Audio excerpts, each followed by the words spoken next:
Following special presentation.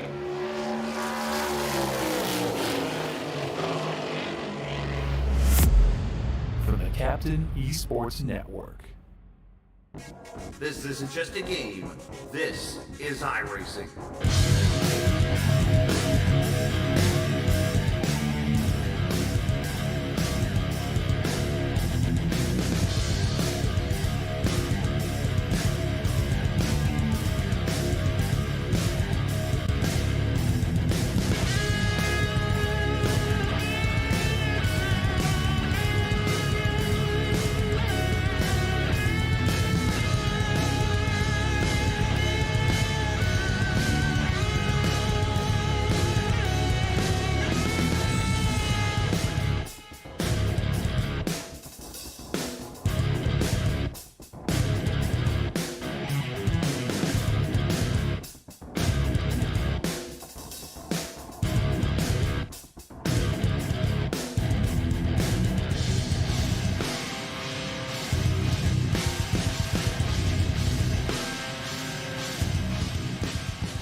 The road course race is in the books, and now tonight the All-American Cup Series gets back to a 1.5-mile track as we go racing in the Heartland, Kansas Speedway, virtually on iRacing. It is race number 10 of 14. There's 5 races left in the All-American Cup Series season, and it is here at the Kansas Speedway. Again, virtually on iRacing, I am the captain. Happy Thursday night. Got 200 miles coming up here for you in just a few moments. Of course, last week at Watkins Glen, Mark Whitley putting the finishing cap on a dominant race where the year before he had actually gotten involved in an incident. And then this year he was able to hold off the previous winner, Alex Penn, to go to victory lane tonight. Can he go to victory lane for a second straight race? Will we see a different winner here tonight? But the one thing is for sure is we have arguably the tightest point battle in All-American Cup Series history. After 9 races, we got 4 drivers battling for this championship. And we'll see what happens here this evening. Now, I mentioned Mark Whitley. He did win the race here last year. And the question is, can he make it 2 wins in a row as we make our 4th trip here to the Kansas Speedway in this 200-mile event? I want to give a shout-out to our new presenting partner on the Captain eSports, or on the, I should say, the All-American Cup Series here on the Captain eSports Network, and that being Sim Racer Hub, which is ran very well, by the way, as I kind of lose my train of thought there. Clinton Sneed does a great job of putting Sim Racer Hub together, gets all these stats that you hear the captain reading about on the air. And they've done a great job with formatting this website, and allows me to show you these stats that talk about the Kansas race here. These last 3 times we have been here, Season 1, Season 3, Season 6, 3 different winners, and pretty much 3 different styles of racing. Season 1 saw only the 1 caution in the race with 10 lead changes. Season 3 saw 7 cautions and 7 lead changes. And then Season 6 saw only 2 cautions with 10 lead changes. So what is going to happen tonight is the $1 million question when this thing is all said and done. But right now, your job is to pass along the word that we are live here in the Captain Esports Network again tonight on this Thursday. So get the word out to your friends, family, coworkers, neighbors, the guy riding his bike looking in through the window at your computer screen. I mean, it could be anybody. Make sure you share the stream out to them so they can come in and give us a watch here. As we got just a couple minutes left here in qualifying. Matter of fact, a couple seconds left here in qualifying before we go to the MHD Polo Award qualifying, which of course is presented by Mike Cusby Designs. Big shout out to him for what Mike has done for this series. And here we go. 2 laps as always. Track record is held by one Zach Henry. Did it just last year. A pretty sporty qualifying lap here in a Gen 4 car of a 30.295, 178.2 miles an hour. Now, Zach is not here tonight, but let's see if somebody else can go top that track record as the cars get out there on track. And we will keep an eye and see what can happen here. As soon as I can get these, there we go. As Ritter getting his car warmed up.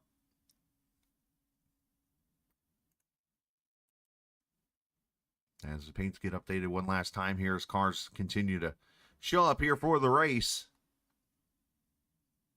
A very tricky entrance onto the track. Of course, there's a little bit of a road course entry and exit there in turn 1 and 2. Let's see as the car's running up here against the top side there. That is Mark Whitley you just saw there. This is the 66th of Trevor McLaughlin, who about lost the back end of the car. And we'll see who is going to be the rabbit to cross the start-finish line and see what our mark is. As looks like Whitney right now in the purple, as he's going to come to the start-finish line as they start crossing the line. And Whitley 30.67. McLaughlin there in second right now. Let's see if Whitley can back it up here on his second lap. They're the only 2 so far to cross the line here. Looks like the next one going to be James Silvers. I'm sorry, Thomas Stokes actually. 30.69 for him as John Osborne goes for a spin, it looks like, off the track in his qualifying run. Brad Delph crosses the start-finish line as Melnick 31.33 for him in the 15 car. Osborne did get back on track and it looks like did cross the start-finish line, so he's going to get whatever lap he can get here. Good news is, looks like nobody will go home. We got plenty of cars here to race this evening in the 200-mile event. Jake Vanowski, 30.98 as he crosses the line. As here's Charles Van Schaik across the line in that 00 cars. Mike Husby goes to 4th. Delph goes to 6th. As you start to see others here crossing the line.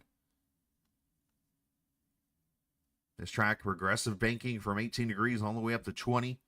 Through the corners. That's why you see this top lane kind of become the way to go around this track eventually as the tires wear out. But you can get to the bottom here and make it work if you're able to save those tires. As Stephen Miles, 30.666 goes to the pole. Fast lap for that one car. Mike Husby right now currently in the 8th position. Justin Thompson trying to get his second lap in. And he will be 7th, it looks like, in qualifying. Here's the 67 of Ryan Strunk. You saw there for a split second. The Ken Robnett car in the 09 as he is 19th right now at a 31.30. Casey Carrington on track now. The pole sitter at the Super Speedway races looking to get another one here at Kansas. Here's the 10. Also on track of Kyle Gray.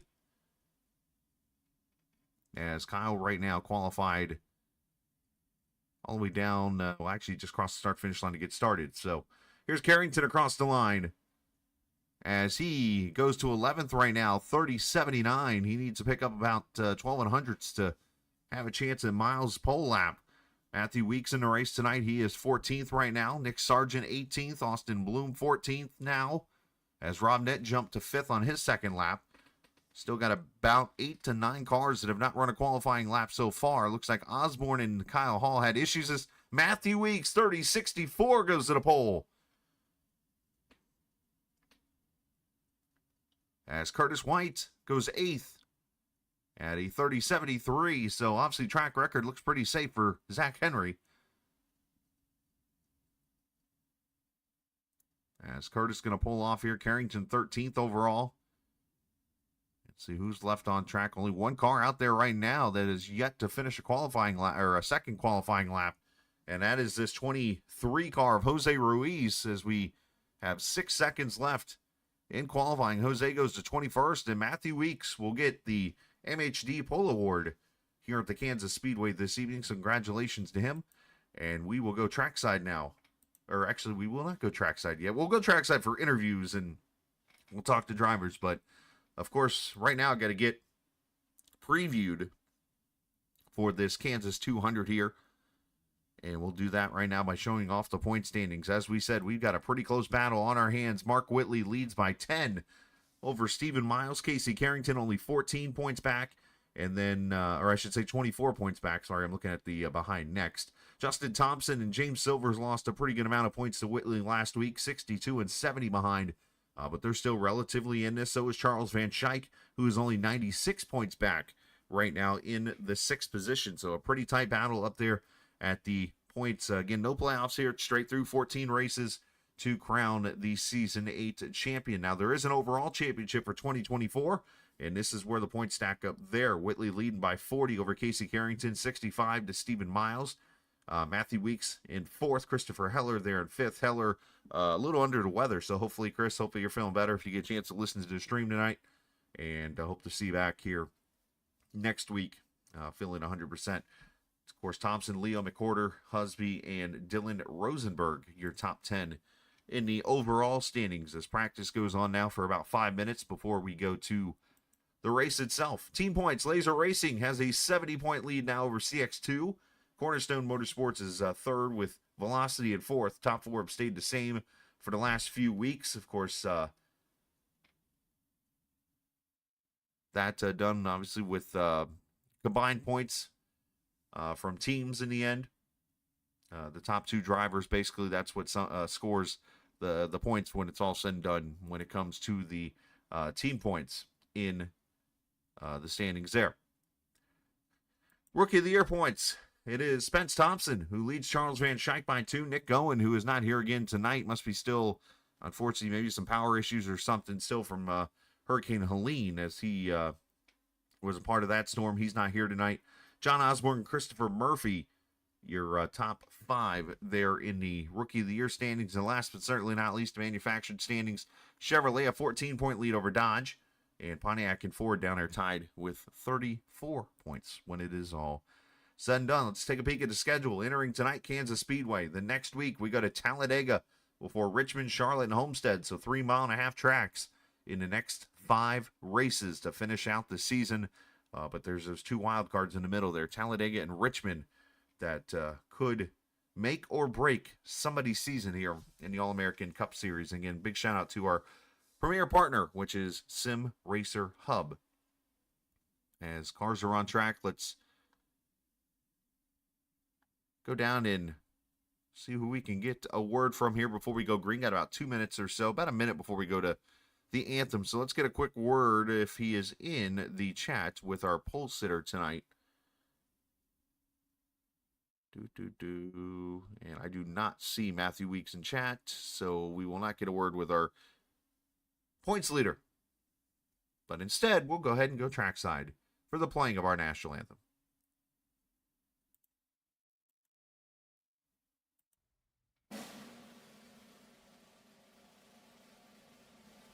Oh, say, can you see by the dawn's early light, what so proudly we hailed at the twilight's last gleaming, whose broad stripes and bright stars through the perilous fight o'er the ramparts we watched were so gallantly streaming, and the rocket's red glare, the bombs bursting in air, gave proof through the night that our flag was still there. Oh, say does that star-spangled banner yet wave o'er the land of the free and the home of the brave?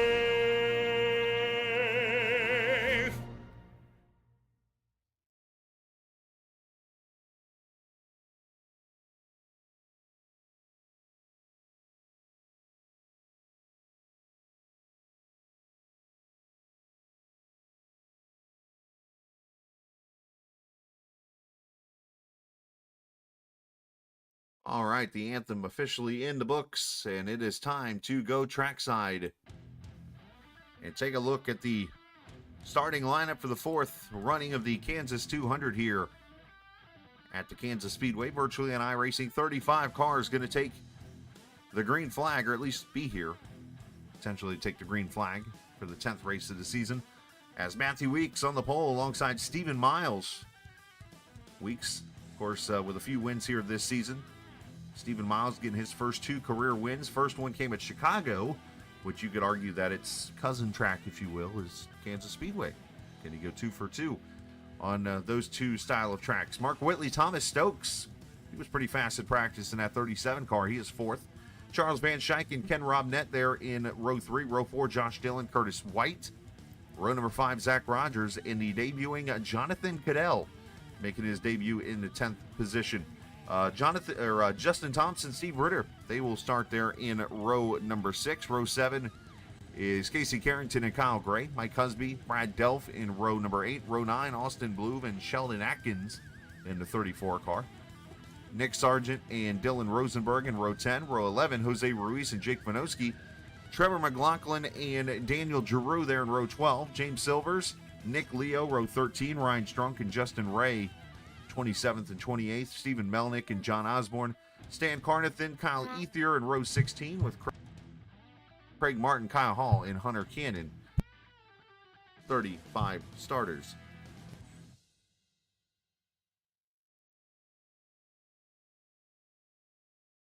As we take a look at our race information here this evening, 134 laps around this 1.5 mile speedway. That equals the 200 miles that you will see here on this track. 100-degree track temperature, so it is pretty warm out there. 50% humidity, and of course, as I mentioned, 77 degrees. We got 2 cars that did not grid, it looks like, as Kyle Ethier and Hunter Cannon. So a couple of things I want to talk about here really quickly. There's one driver that is out here racing with a wounded wing, apparently. And I got to hear the story on this one. So let's bring up a driver from the Piston Broke Motorsports team of Craig Martin as we come to the green. Craig, you got a copy there. Hey, Chris, how you doing, buddy? What did you do to the wing? Oh, it's a frightful situation. I was playing hockey, as I normally do on a Sunday league. Ended up hitting a rut, a little bit too close to the boards, I guess. Spun out heavily into the boards and broke my arm in 2 places. Ouch. Did you at least yell Leroy Jenkins when you did that? No, I was yelling afterwards, though. Well, it might have been something else you didn't want to say there, right? Absolutely. So that's not good. How long we plan to... Well, I guess first off, what arm is it and how are we driving tonight? It's my left arm. I had to go in for surgery. They had to kind of fix a few things, put the plate and some screws. I'm kind of like a temporary cast for 2 weeks, and they're going to take it off and see how everything moves around. Could be interesting to see. As a reminder, Dale Earnhardt once won a pole at Watkins Glen with a broken collarbone. So, good luck tonight. Awesome. I'm going to need it. Best of luck to Craig, and hopefully he feels better there as we'll move him down to his team as we get ready to go racing. That's an interesting way of doing things. He went one to actually he started the Brickyard, if I remember correctly. Mike Skinner got in the car, which Dale later admitted was like the worst feeling in the world. He goes out at Watkins Glen, like literally has his arm strapped to the side rail or something of the car so he could keep it at an angle, and wins the pole for that race. As Weeks and Miles bring them to the green flag at Kansas Speedway as race 10 is underway. As Whitley and Stokes, Van Schaik and Romnet take them to turn 1. And our cameras presented by TrackCams22.com. You can check them out online on Facebook and the iRacing forums at TrackCams22.com. Is everybody pretty clean through 1 and 2? Oh, Van Schaik shutting the door on Romnet right there into the corner. As Whitley goes to the front from the third place starting position, he will lead lap 1. Matthew Weeks, Thomas Stokes, Miles, and Van Schaik.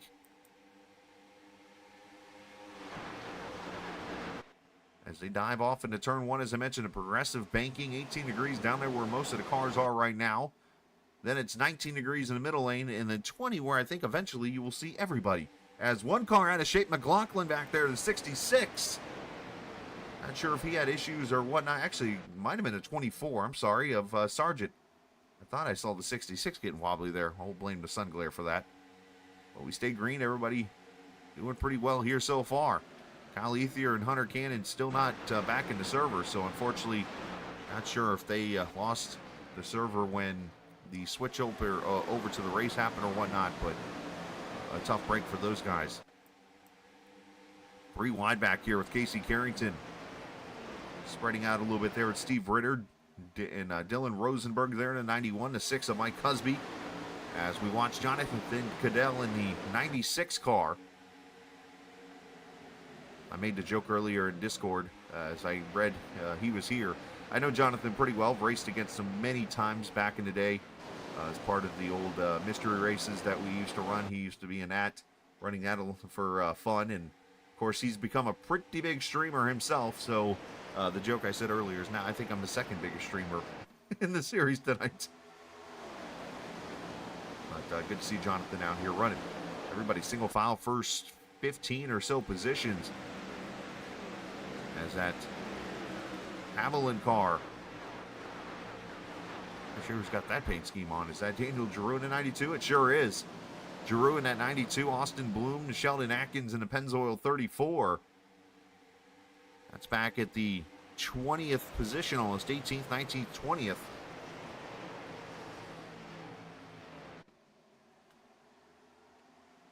That's clean and green here so far.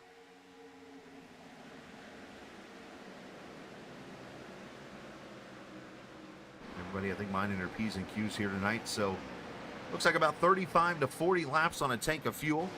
Obviously, the Sabres, they'll probably be able to get to about lap 40. The rest of the guys, I would think 35 to 38 laps or so on a tank. Should be easily a 3-stop race to the finish, obviously, depending on yellows and when they fall. Of course, we've had 2 races with less than 3 cautions, and we've had 1 with 7 in the history of this track.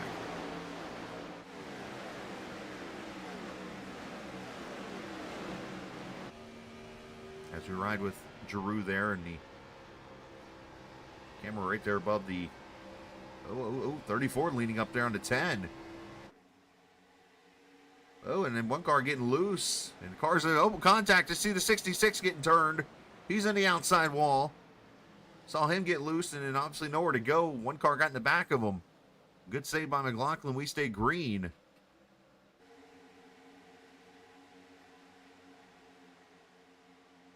That sun glare over in turn 2 is kind of blinding for me even. I'm looking over trying to see what's going on, and I'm looking back at the sun glare off the cars.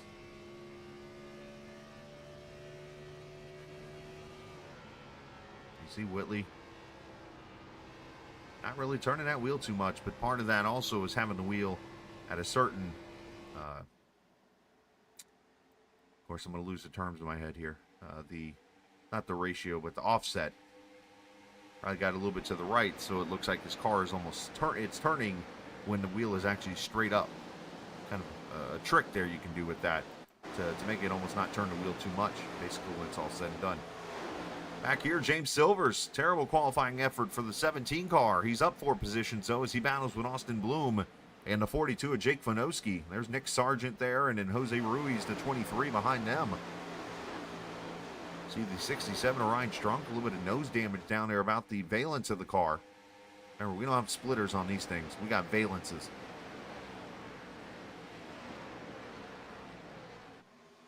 Hashtag bring valences back to NASCAR. Look at this. Thomas Stokes under attack. Here comes Miles. You see the 11 of Matthew Weeks looking topside. They're going to try to get the run, see if he crosses over that 77 off turn 4. He got a good run. Willie's going to give him the top side here.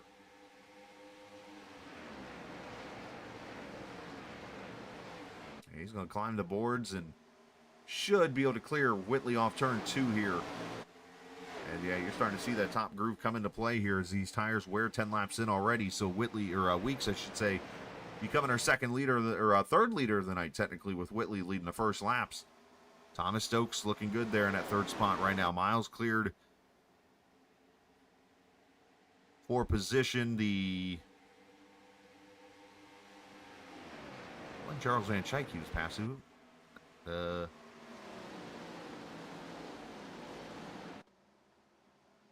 Looking through the field, it's some. I don't know, I'm confused here for a moment. I know it wasn't Van Schaik he was passing. Curtis White wasn't up there either. I don't know. Anyways. Oh, you know what it was? Miles was trying to get around Stokes. He never cleared him. That's what happened. All right. This is when you can tell I've had a long week already, and it's only Thursday. It's actually my Wednesday, technically. As back here, the 96 of Goodell and Mike Cusby. Dylan Rosenberg trying to stick it in the middle there. Appreciate all the viewers hanging out here tonight. Appreciate everybody showing up here this evening. Hey, want to remind you, I do have the link still here. Obviously going to keep it going now after Hurricane Milton hitting Florida late last night for the American Red Cross. If you want to donate to help out victims of those storms, you can click on the link down in the information page and go straight to the American Red Cross and donate over there. Much appreciated. My family is okay from what I understand. I haven't had a chance to talk to anybody yet down in Florida, but I know the area just south of where I grew up and was born was hit by arguably one of the strongest tornadoes in Florida history. I'll have to get the stats on that, but that thing, when I saw it and saw the video, I was like, oh my. It's kind of scary thinking about how close it was to the old home there, but everybody okay there, and obviously thoughts and prayers with everybody involved in those storms on the West Coast, even on the East Coast and even Central Florida after all those tornadoes last night, especially before the storm. I'd been through at least 5 hurricanes and have never, and I mean never, seen a tornado outbreak before the storm hits like I did yesterday. That was just nuts. Justin Thompson making moves to the outside of Zach Rogers. That 3 car looking pretty good here, looking to make up some points. Lost a lot last week at the Watkins Glen race. As Whitley's gone back past Weeks, and Weeks got the wall a little bit, it looked there, off of turn 2.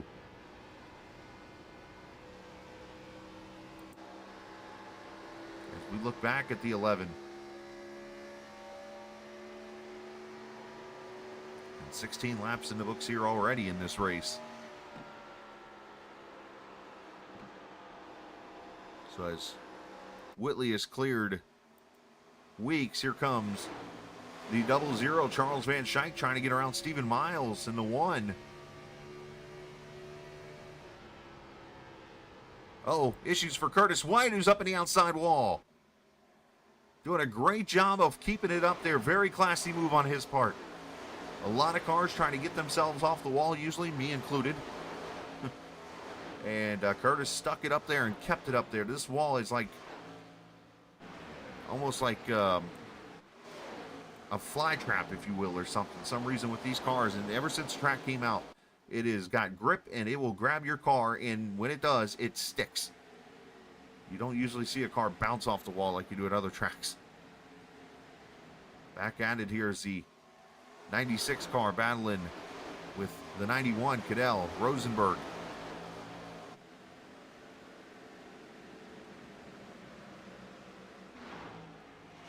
Still no word from Kyle Ether or Hunter Cannon. So unfortunately, it looks like 33 officially going to start this race. As we go to the front, here comes Weeks again. As these two, unfortunately, cannot decide who wants to lead more. And as Stephen Miles, you see, is cleared up to third. So he's pretty good on the long run. We'll see if he can get up here and battle with these two cars. And it looks like Whitney's going to give it to him going into turn one. So Matthew Weeks to the front. And these Gen 4 cars carrying speeds of 200 miles an hour almost into turn one, which is a lot different than those next gen cars you see going about 185 maybe, depending on the draft and stuff like that. Thompson trying to make more moves inside of Robnet now.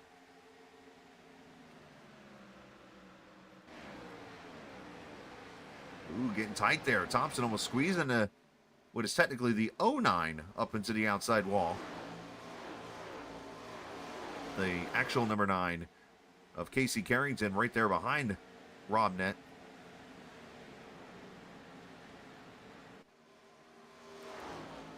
So some news here on the series end. Want to share, it looks like there's a new team.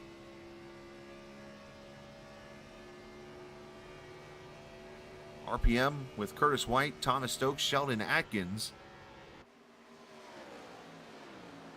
Going to be a part of the series now, so welcome to those guys.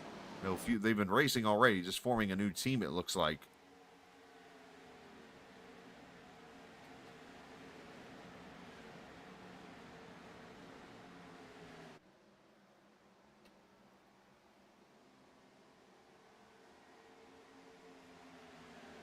Clean and green, 23 laps in so far. Weeks pulling away to about a 3/10 of a second lead. Whitley's got 6/10 on Miles, who's got 8/10 on Van Schaik, who's got 8/10 on Thomas Stokes. And it gets pretty tight the rest of the way down through the field here.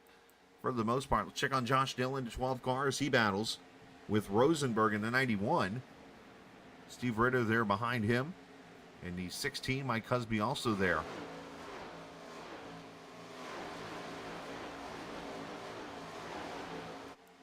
There's that battle, and then all of a sudden these 4 cars under a blanket. A battle of the oils. Haviland car versus the Pennzoil car.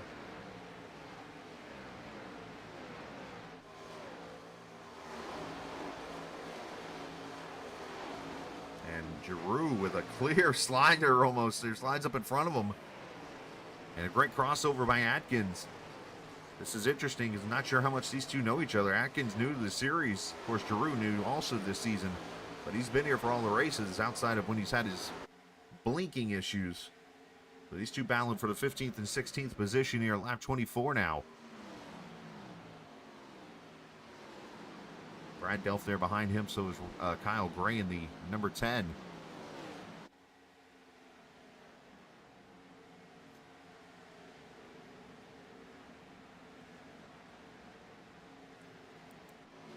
It's like passing going on everywhere as we jump back to the front. Here's Stokes. Unfortunately, that Mike and Ike's car going backwards here after starting up in the top 3. Stokes going to fall back another spot to the 7th position, it looks like, as Robnet trying to go by, bringing Carrington with him. Am I seeing a little bit of splitter damage on the 09 down there? Or I say splitter, valence damage down at the 09? Or is that just part of the paint? It looks like there's like a... that's part of that Charger nose, it looks like. It looked like for a second that his nose was like punched in a little bit.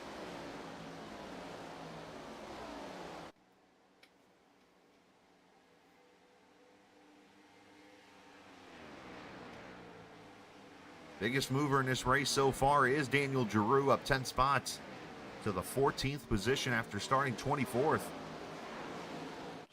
Giroux doing a pretty sporty job. Oh, Romnett getting a little free there. Got in a little dirty air, and there's the 9-on-9 battle.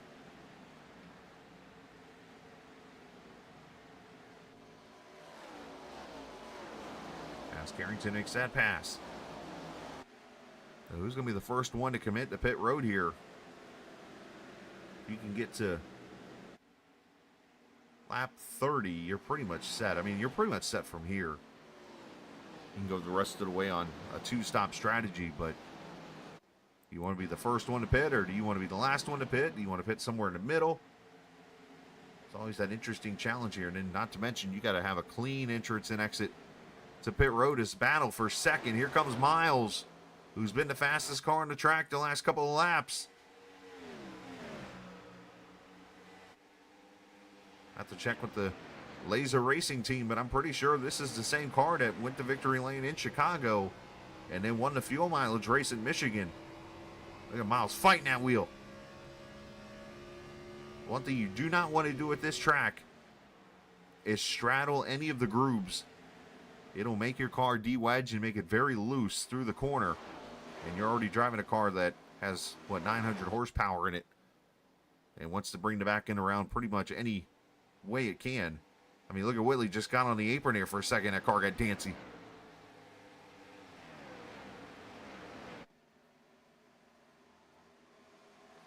Okay, Miles getting a little free there. Drop that left front down into that 19 degrees of banking.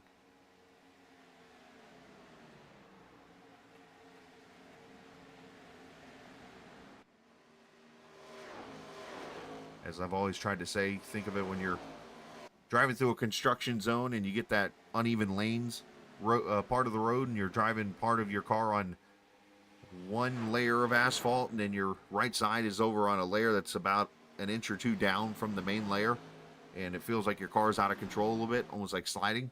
That's what it feels like on different bankings.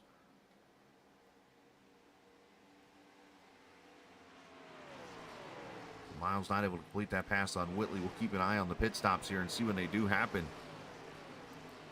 But Mike Husby back here with Brad Delph, James Silvers, and then Jose Ruiz up there in the 19th position, having a pretty solid run.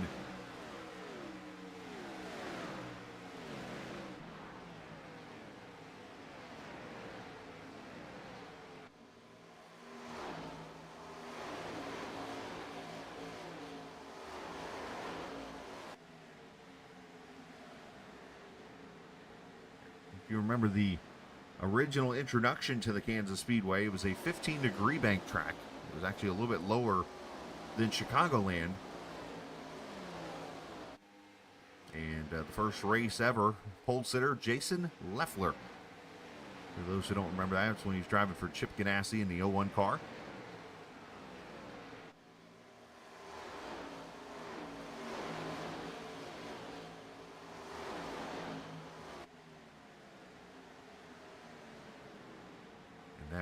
First 2 years here won by Jeff Gordon.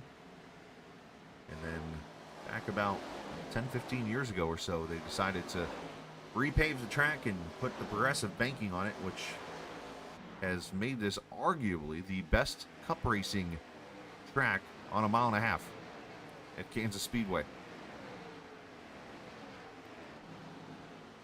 There's Jonathan Goodell outside lane going around the 9 of Rob Nett, who's starting to go backwards, and here comes Giroux. He's got that 12 car looking pretty sporty. Right there in that bottom lane through 3 and 4. As first leader comes in, Mark Whitley. And this is at lap 35. You do the simple math here. 35, 70, 105, and then 30 to the finish.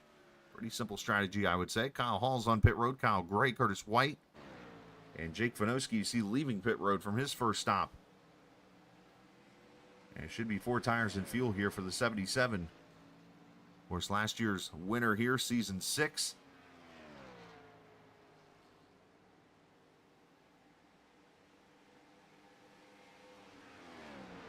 Whitley 15.2, a little bit slower it looked like.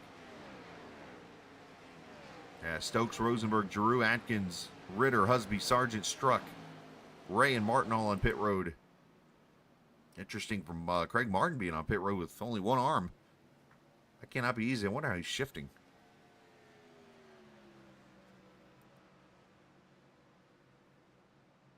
Might be doing the old left knee or right knee on the wheel as he's shifting type of thing. Not the easiest thing to do. All right, leaders all coming in. Weeks. Pretty much the first 13 cars all coming in right here for pit stops.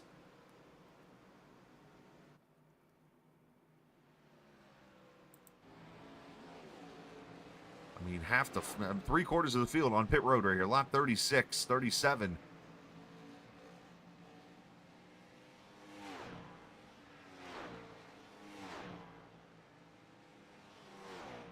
Brad Delph, John Osborne, the only two that have stayed out here. You see Whitley going to come through the tri-oval right now. Let's see how many cars he ends up passing, and is he undercut to the lead here? And it looks like he will. He will pass Matthew Weeks going through 1 and 2 and take the lead. That 1 lap difference right there is one car off the track. I think that is Osborne.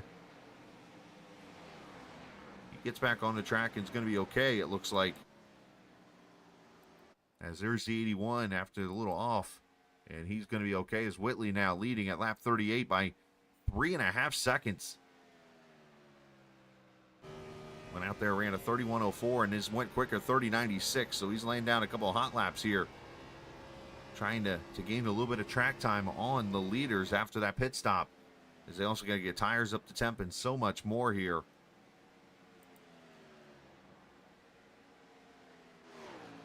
As everybody gets up to speed, and right off the bat, Rob Denton, 37 of Stokes going at it. Back here at the 7th position.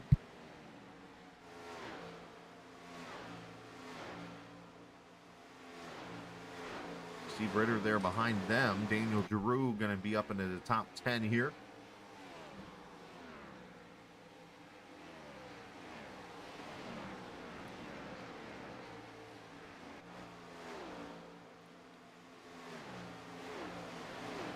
And that was all for Whitley. That was all fresher tires that got him the lead of this race. It was not, you cannot say the pit stop did it. And I say that because Matthew Weeks was about 0.6 of a second faster on pit road and was about 0.2 of a second faster on his pit time. So basically saying that, he gained roughly 0.8 of a second on Matthew Weeks pit time wise. And yet Weeks still was able to gain 3.5 seconds in just the 1 or 2 laps there between him pitting and Matthew Weeks coming to pit road. So that should tell you right there the difference in fresh tires here at this Kansas Speedway. And appreciate all the viewers hanging out here tonight. If you're new to the chat, again, hit that subscribe button. If you're not new, we appreciate you coming back and hanging out with the Captain Esports Network. And make sure you have hit that subscribe button if you haven't. And also a chance for you to enjoy the Captain Esports Network shop for t-shirts, hats, jackets. Let's see what else we got. Mugs and magnets and so much more there. If you click on the race description page underneath the main screen, you will see a link to the Captain Esports Network page, and you can go in there and purchase yourself a shirt, or if you got a little one or something, we got stuff for them too. It's all there at the Captain Esports Network shop. Look in the race description. Appreciate, again, everybody who has shown their support and is wearing the Captain's swag out there around the world and letting people hear about the network. All right, 42 laps in the books next time by. Been caution free as Mark Whitley leads by 3.7. Matthew Weeks 0.8 up on Stephen Miles, who's got a 10th, or I should say a second on Justin Thompson, who's got 2 seconds on Casey Carrington, Van Schaik, Romnet, all those guys right there in the 6th through 8th positions. And then you got this battle right here at about 10th. Is Atkins and Giroux trying to get to Thomas Stokes right there in front. Curtis White is taking his car behind the wall, becoming the first retiree of the night.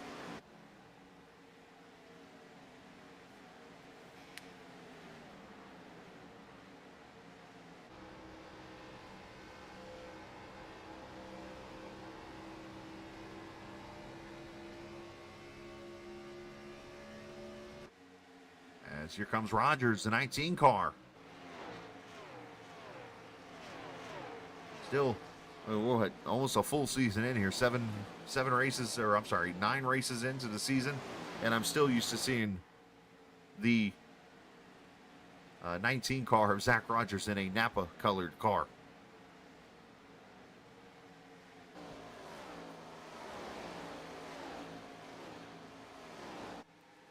Check on Jonathan Goodell as he's making his first appearance in the series, and that Toyota as he looks underneath the 91 of Dylan Rosenberg.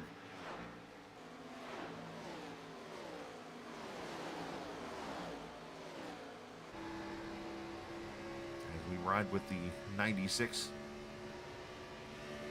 He's going to slide back in line as Rosenberg continues to fight and have a great season. He continues to develop, and yeah, sure, he's still making some of the mistakes that young drivers make on iRacing, but he has done a great job. He's kind of doing the mile strategy, where he is showing up in a lot of the series that, like, you'll see on the Captain eSports Network, and he's been racing. He races on Wednesday nights. He's doing some racing on Tuesday nights for a little bit. And, of course, Wednesday night, now tonight on Thursday night, so he's the only way to learn is by running laps. As Kyle Gray takes his 10 car behind the wall, so all of a sudden a little adversity out of some of these cars.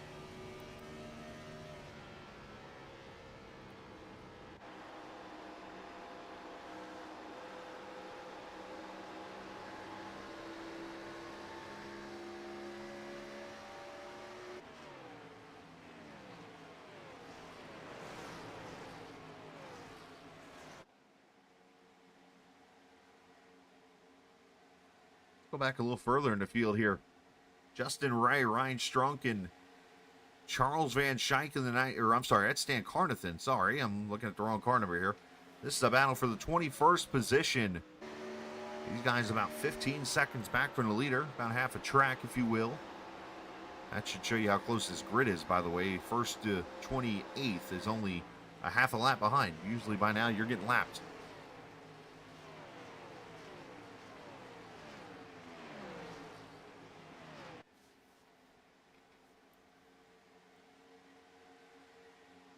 A good battle back here at the 21st position, and now seeing the 19 and 34 go to work. And the one thing that is catching my eye is anyone noticing the top line not really being as dominant of a line like usual? Everybody's just pretty much pacing themselves on the bottom. Not sure if that's a saving tire thing, or if it's a don't want to burn your tires up on the top lane, or what the deal is there, but very interesting to see everybody catfishing it down on the bottom right now. Little Bob Ross paint.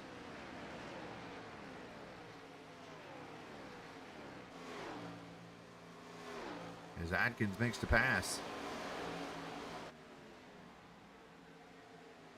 As we hit the 50 lap mark, 120. I was about to say 125 miles, but that is not an accurate number. 67 is 100 miles. So about 75 miles, we'll call it.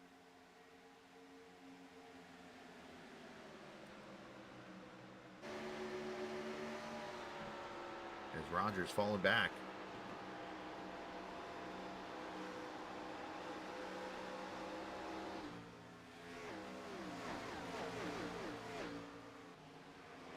As one car off the pace back here, Van Schaik, it looks like. Saw Ritter go by, saw the 37 go by, and the 92 all go by. Not sure if he tagged the wall a little bit there. Up front, you're not really missing too much other than Matthew Weeks has put the fishing pole out there and is reeling Mark Whitley in. It's down to 0.3 of a second. As those 2-lap pressure tires, I think, coming into play here on Whitley.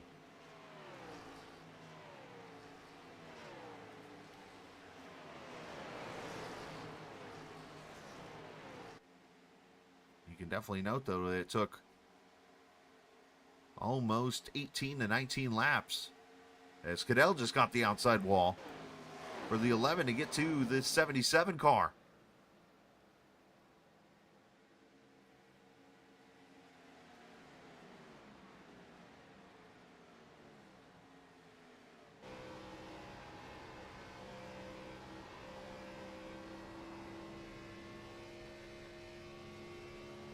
So about a tenth or so back is Weeks as they come up on Stephen Melnick in the 15 car. Melnick in the 30th position right now. Speaking of those Napa colors, there they are.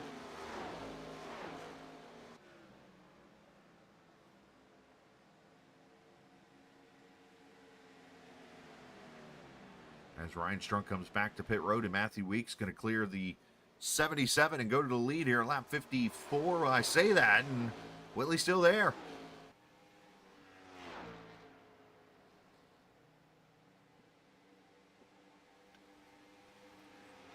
And finally going to clear him. So Weeks to the lead. And we'll back out of this battle because we've got ourselves a mess back here. From 8th all the way to 16th. There are cars on top of another back here.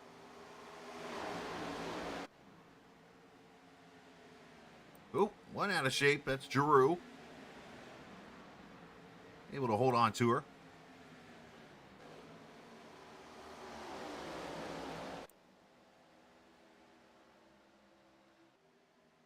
As we watch Van Schaik. Gets a pretty good run on the front straightaway there with the help from the draft of Steve Ritter.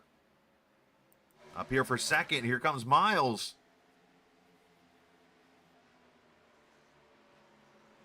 I mean, that's just simply 2 laps of tires. And you wonder if Whitley might have cooked his tires a little bit at the beginning of the run, trying to get away with the undercut.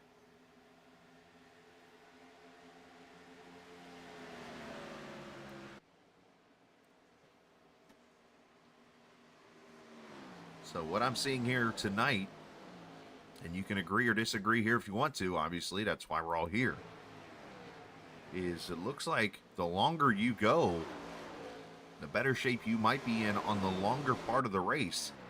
And you got to remember, if you're pitting around lap 35, 70, 105, you've got 29 laps to go to the finish of this race if you pit at those numbers, which is a pretty long run considering the percentages of fuel in the car. That might be something to consider as we are about to see our second round of pit stops here, probably in the next 12 laps.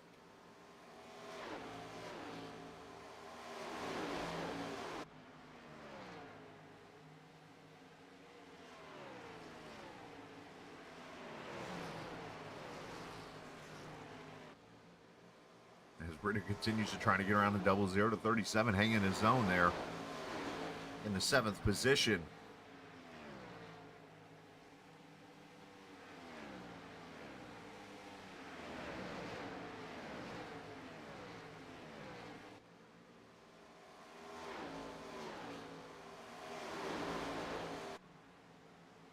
A Hollywood casino back there off the back straightaway, built a few years ago. They've also added a soccer stadium, which is right outside the turn 3 and 4 section.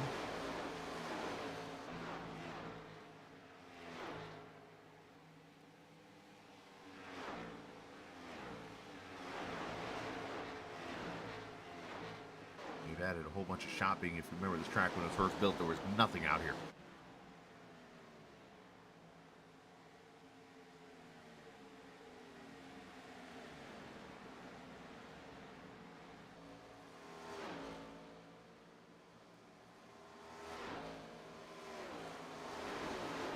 60 in the books. Coming up to halfway already in this race, caution free.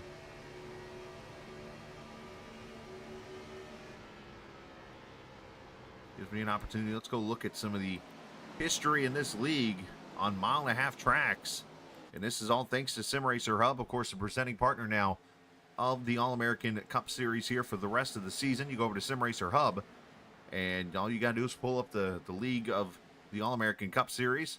Going to click on the old word Speedway, and I'm actually going to just put 1.5 tracks here and 2-mile tracks. So let's do Atlanta, obviously Auto Club, Legacy Charlotte, and these are all tracks that have been run in the series. And all I'm doing is clicking on the 1.5 and 2-mile tracks: Kansas, the old Kentucky, Vegas, Michigan, Twin Ring Motegi technically, and Texas on there. So here we go. Let's pull them up and see what kind of history we have here.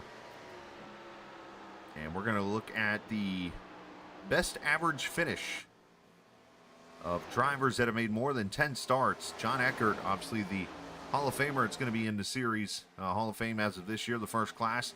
Made 10 starts on mile-and-a-half tracks and averaged a 3.4 place finish. Of course, Zach Henry, 11 starts on mile-and-a-half, a 5.8. David Tooker, 12 starts at a 6.5. And then you scroll down to Joseph McCorder, who's got 10 starts and an 8.2 average finish. Stephen Miles with 19 starts and an 8.5 mile or average finish. So just to look at this, basically when you see the numbers here, I mean, you got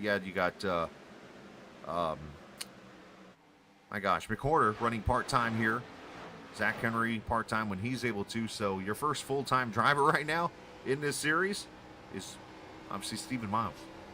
So that's a pretty impressive number there as the 37 gets loose right in front of Rogers. But that all right there on the website of SimRacer Hub. You can check it out, simracerhub.com. Look up the All-American Cup Series, and you can look at the points right there on your computer. You don't have to have any kind of passwords or anything to access the stats of this league. But don't worry, I just read off the stats so you didn't have to. Mark Whitley under attack again as Justin Thompson is caught that 77 car. And one other stat I'll share real quickly. We should smile that Spence Thompson isn't here, especially if you're a competitor, because Spence has made 3 starts on mile-and-a-half tracks, and his average finish is third, 3.3 in 3 starts. So he'd probably be running up front here tonight if he was here, but unfortunately he is not. As, Justin gets the outside wall a little bit there. And that'll end that momentum for him. As we go back to the 9th place battle. As Ritter and Rogers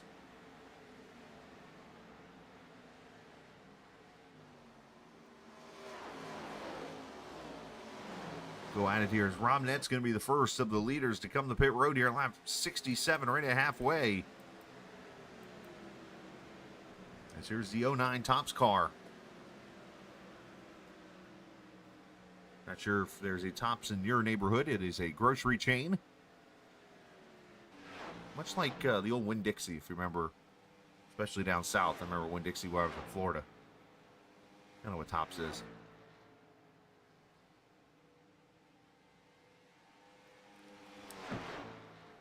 More tires and fuel for the 09, and he will pull away in that Dodge. 15 flat for him. As up front, while all that was going on, Stephen Miles has taken the lead from Matthew Weeks. And this happened about 2 laps ago. As I was going over those stats, let's watch Miles, the Chicago and Michigan winner. Weeks just scoots over and lets him go. Good respect there from those drivers. As Weeks are going to slide in there behind Miles and just kind of learn from him as he trails behind him.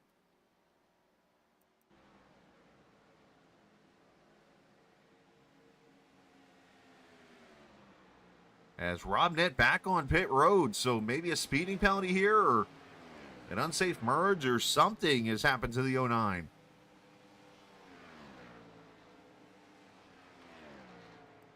So tough break there as here comes Weeks back at him. Wonder if Weeks maybe just didn't feel good riding in clean air and gets behind the one and all of a sudden the car drives right. Seen that plenty of times. As Giroux coming to pit road, so is Kyle Hall.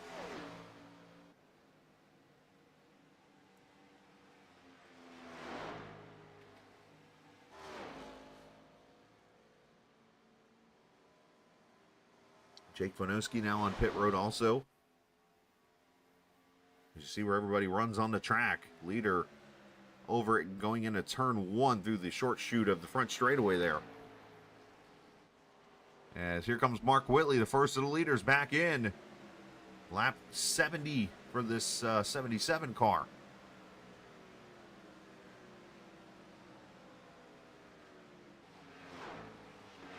Steve Ritter, Mike Husby, Nick Sargent, Craig Martin all in on pit road here.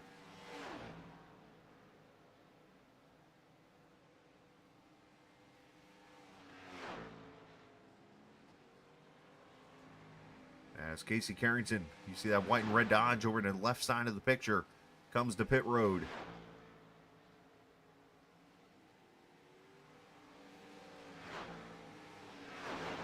I'm not exactly sure what happened to Rob Nett, if it was a penalty or whatnot. I'd have to go look at the race standings, and it's kind of hard to do during a live. Oh, and Carrington overshoots his pit stall. You saw him backing up a little bit there. That is always trouble when that happens.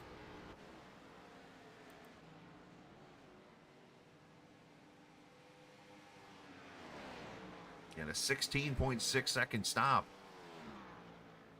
for the 9 car, and that's going to hurt his momentum here. As here comes Miles to pit road along with Van Schaik, Josh Dillon, Atkins, Rosenberg, Ruiz, Leo, Carnathan, and Austin Bloom.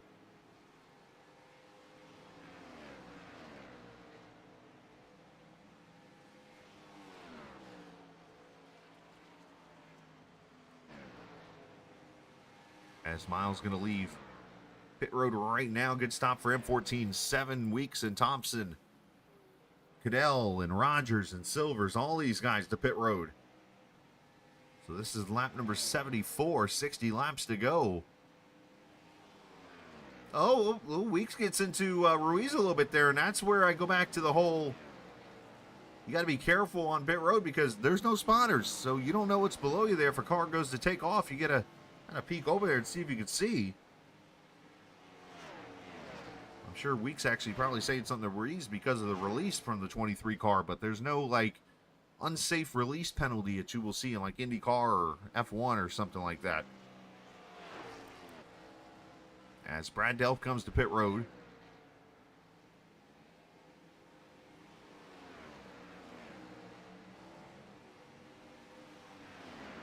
The 14 cars in, that leaves John Osborne as your only car to come to pit road, and he's going to come in right now. And for the 3rd time tonight, it's going to cycle the 77 back to the front, Mark Whitley. And Mark is going to have about 2 points, make that 0.3 of a second, I should say, over Stephen Miles.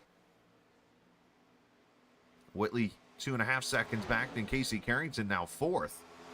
So, you know, you had a rough pit stop sequence. Carrington right up there still.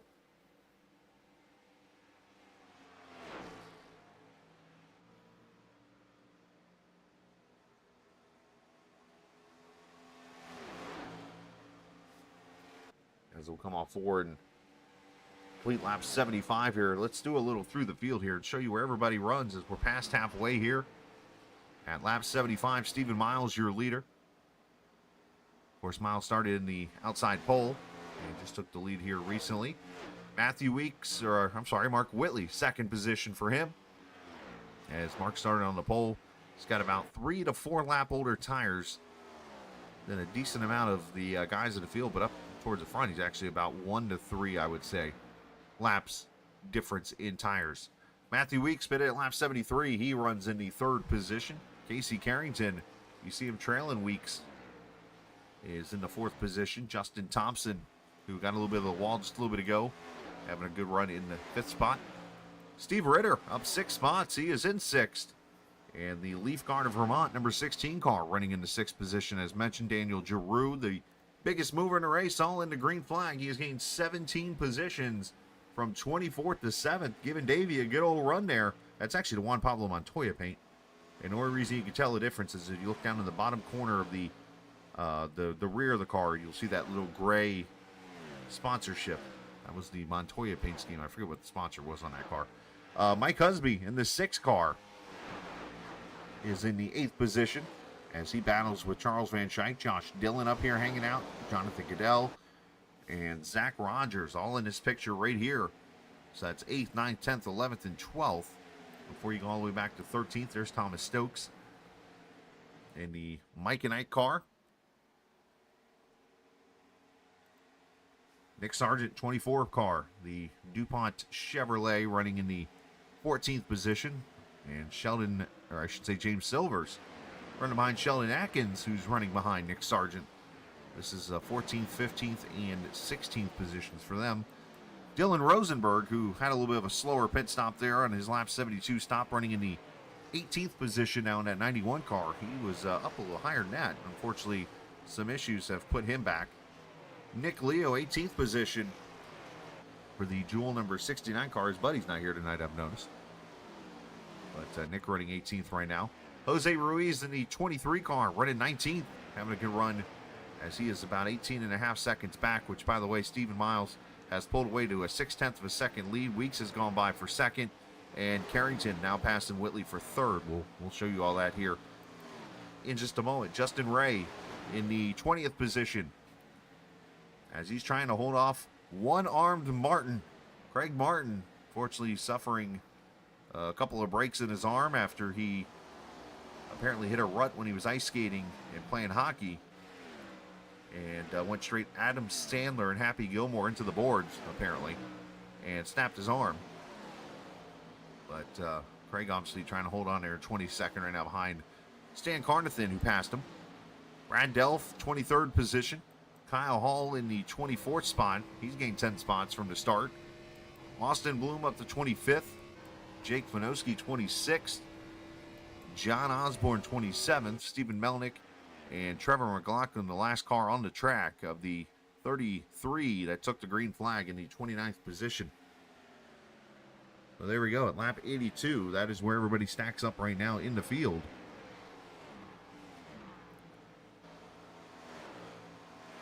Let's see if I can take you back real quickly and show you the couple of passes that happened up at the front.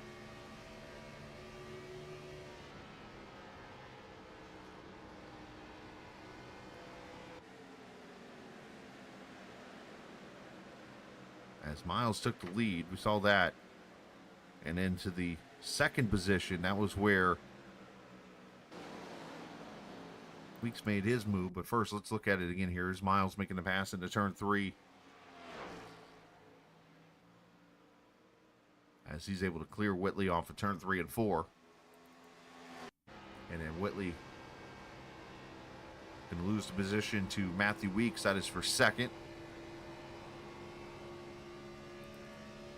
And same song, third verse, different from the first. Carrington was able to catch the 77 car and make the pass for third. And then last but not least, just literally this past lap, Justin Thompson to the inside of the 77, going to take the fourth position. Oh, and a little argy-bargy. Thompson, that's a move he likes to make, I've noticed. He'll get up there and lean on your door going into the corner.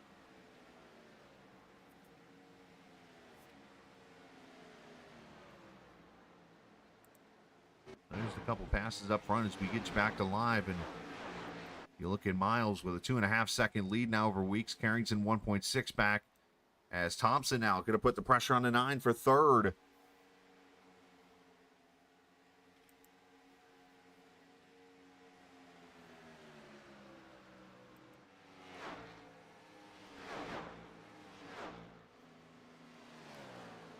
Again, a reminder over in the chat for the American Red Cross, you can donate some money to help out victims of Hurricane Helene and Hurricane Milton from last evening. You can do so by going into the description page. You'll see the link for the American Red Cross. It takes you straight to the hurricane link, and bam, right into donate. It is pretty easy to do, so make sure you help out the American Red Cross today. Shout out to my buddy Jim Herrick at 40 Racewear. Make sure you check out his shop there for gloves and shirts and hats and gloves and so much more, as he does a great job there out of Indianapolis with some great product for you to enhance your iRacing needs. Check out 40racewear.com. Back here to the busy part of the racetrack. It seems like all these guys at the 8th position just cannot get clear of each other. Rogers going to get in underneath Charles Van Schaik and take the spot away off of 4.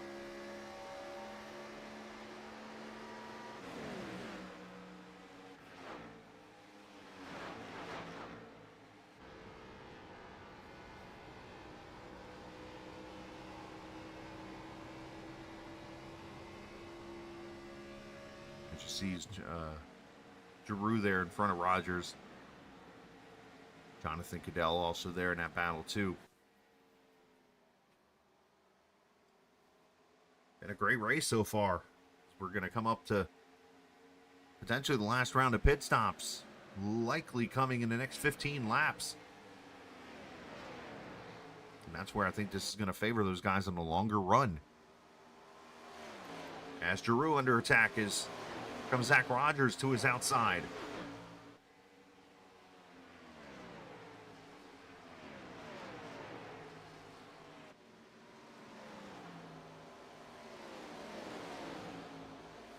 Again, thank you to the viewers hanging out in chat here this evening. Hopefully you've enjoyed the broadcast and the race. If you have, make sure you do hit that subscribe button.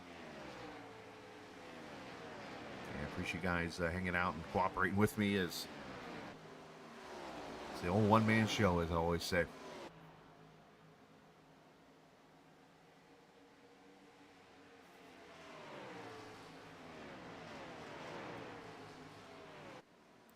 Let's look at Justin Thompson here because he is one of the faster cars on the track. I say that as Carrington just went 3/10, or I'm sorry, it was Thompson. 3/100ths faster than Carrington, as he tries to catch the 11 car here, about 1.7 seconds back.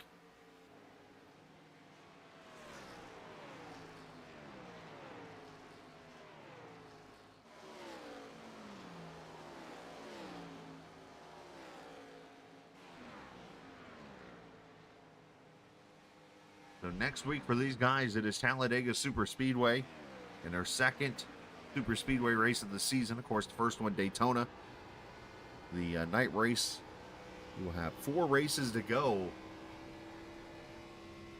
entering that race. And right now, Stephen Miles looking to take advantage of Whitley's point lead, 5-point spots better. Of course, comes down to the lap led at that point. Thompson trying to gain a little bit on Whitley as much as he can.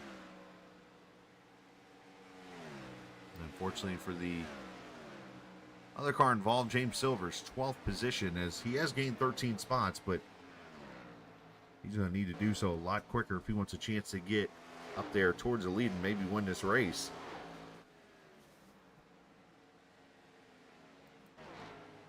Here's 9th, 10th, and 11th. There's 3 more cars that just seem to not be able to get away from each other tonight.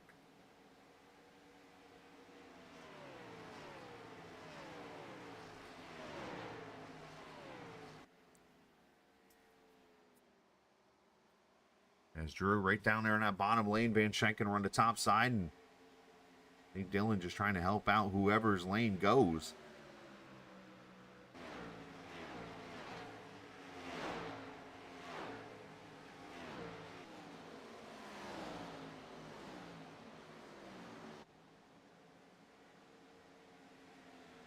These guys just kind of want to sit back and watch. Pretty good battle here amongst these 3 cars.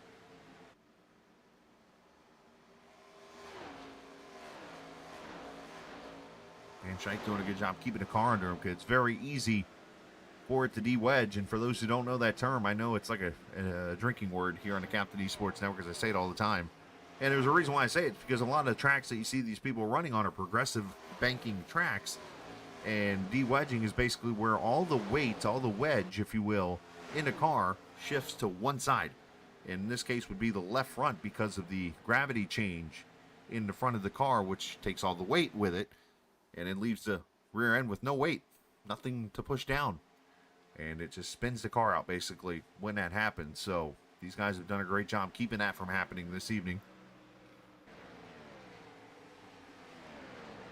As Giroux and Rogers and Dylan fight it out.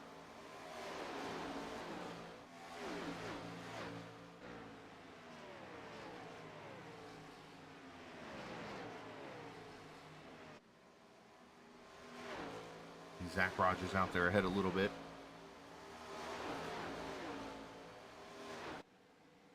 So what lap would you come into pits? Because right now you're at 37 laps to the finish. So you're good to go to the finish on fuel. Do you come now? Do you come in about 3 or 4 laps? Do you come at about lap 1, or I would say 105?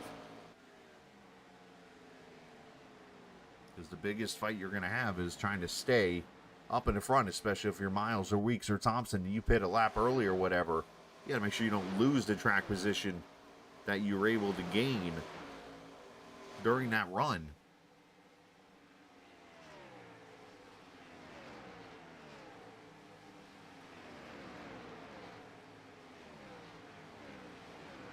Check out Steve Ritter here in the 16 car doing a great job.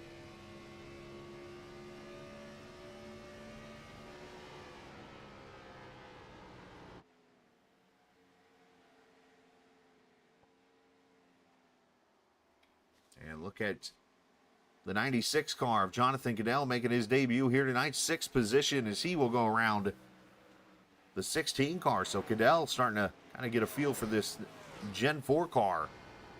Bad news, though, is he's got to gain 7 seconds on Mark Whitley to even have a chance to get around the two-time champion.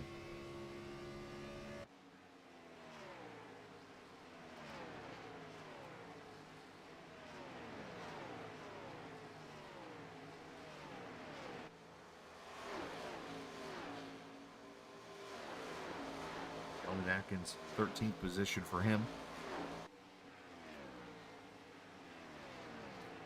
Hey, sometimes, for those curious, wondering, hey, is this race boring? No. And the reason why I say this talk has happened plenty of times. When you see a race go 100 laps of green flag action, you can't help but wonder, hey, is Scala bored? Nah. And here's why. Because mentally, if you prepare yourself to go into a race and you say, hey, if it goes caution-free, that means 134 laps, right? And you go in there thinking, oh, man, we've only done like 30 laps so far. Are you kidding me? Yeah, it's going to take forever to run the race. But for me, it's like, hey, 100 laps already and we're caution-free. That's awesome. The positivity and that kind of thing. And when I say that, I look at also the scenarios going on, of course, with pit stops and so on and so forth. You got to remember the main definition of racing in this case is the first person to get to the start-finish line in the laps completed. So it doesn't matter how you win the race. It could be the most boringest way. It could be the most exciting way. But either way, Stephen Miles has found a way to have a 2.5 second lead with 32 laps to go. Is he on his way to a third win this season? As he has looked pretty good in that one car here tonight. You know, how many times in the previous seasons has he given away a win due to an accident or something happening during a race if it's a restart? So Miles hoping to not hear the clanging and banging of every little part in that car here the next 30 laps.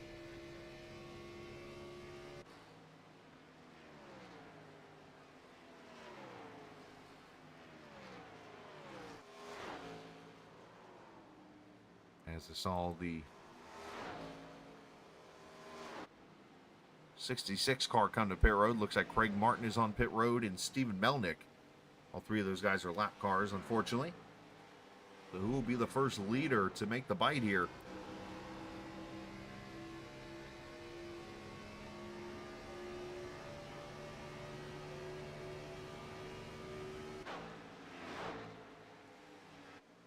So Martin leaves as Nick Sargent comes to pit road, so does Sheldon Atkins. And the 19 of Rogers is going to go around the 16 of Ritter for 7th.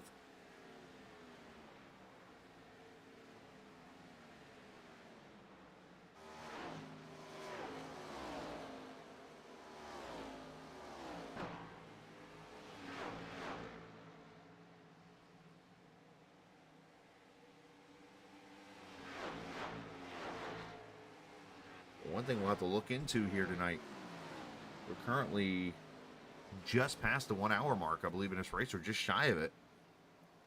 I can't help but wonder, could this be one of the fastest races in series history happening right now?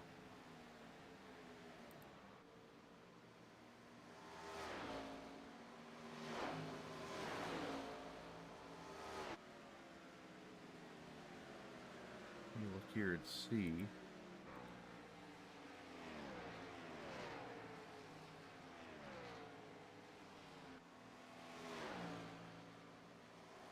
Always tough to tell because every race is different. That'd be quite the feat for these guys who have done a phenomenal job here tonight. Appreciate everybody watching, though. This has been an interesting race to see as the strategy is unfolded, as cars try different things, as Mark Whitley is in for his final stop. Whitley, Steve Ritter, Charles Van Schaik, and others in.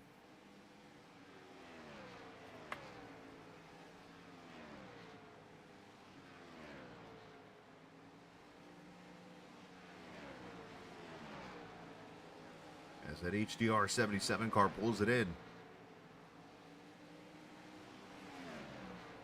Casey Carrington's in. Mike Husby now in also.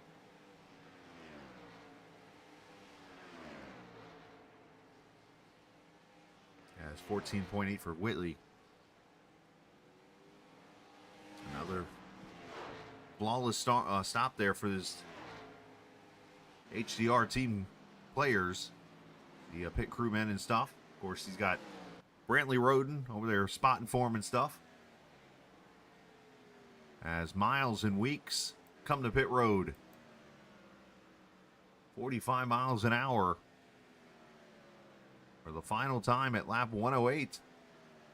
If I am one of these other cars that are right up here in this lead pack and maybe further back, like a Jose Ruiz or Stan Carnathan or heck, even James Silver's here, I would not pit until I am fully needing to. I know it's not going to be many laps, but those laps could count when it comes to fresher tires and so on and so forth. 15.2 for Miles, a slower stop. 14.6 for Weeks. But Weeks must have had issues getting in his pit stall or something. Miles got away big time here.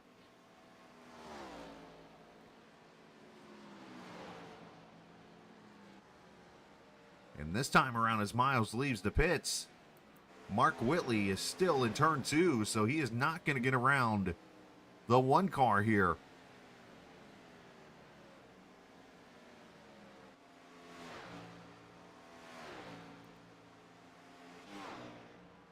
Now Silvers and Carnathan pits, and that hands the lead back to Stephen Miles.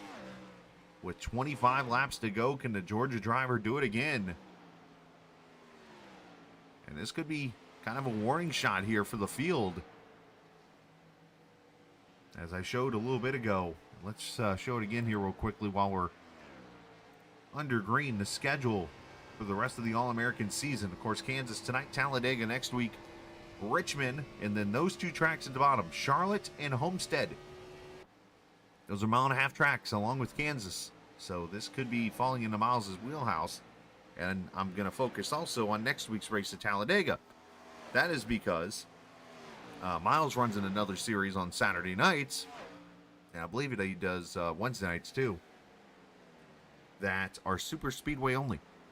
And he just won a championship in a super speedway series in that league this past Saturday night. So he is definitely one that can win on super speedways too. So that leaves just Richmond as that one wild card for the driver of the 24s. Both the 34 and 15 getting loose off the wall here. Oh, and around they go. Atkins and Melnick, and the caution comes out.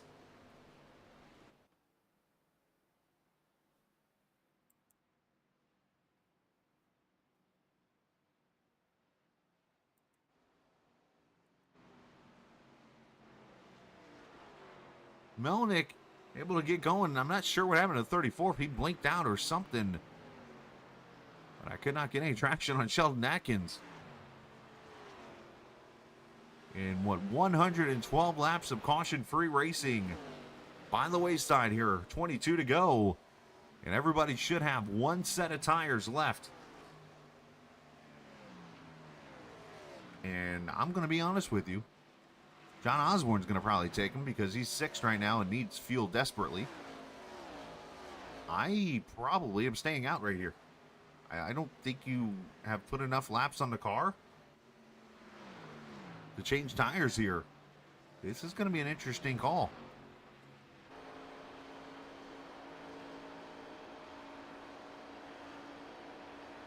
We'll get a replay here in just a second. And look at this. Everybody coming to pit road. Oh, and there goes Osborne around.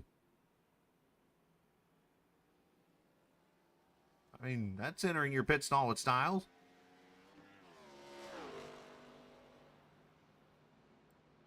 And we do have some cars staying out.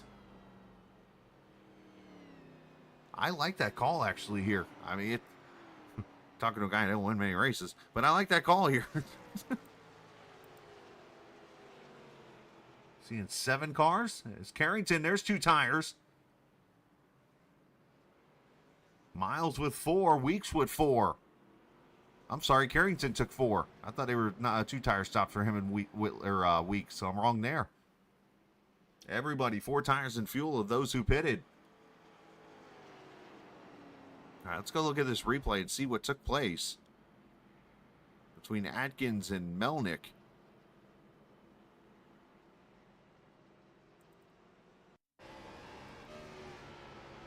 As they go down to 3 and 4 here. Go crash cam.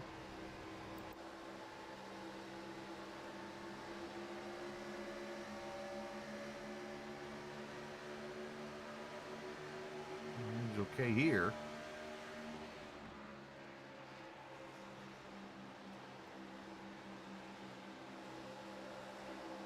Melnick gets a little loose over there in 2. Ritter looking for somewhere to go as they're 3 wide down the back. Melnick just sends it into turn 3 and uproots the 34 car. And I'm having a feeling of what might happen here. So 34 runs over to 15. And he must Alt F4 after that.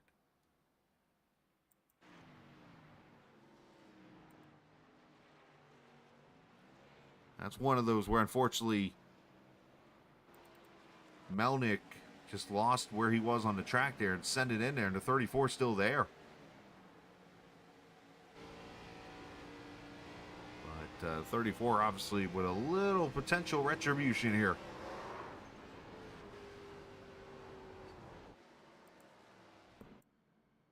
Well, that's going to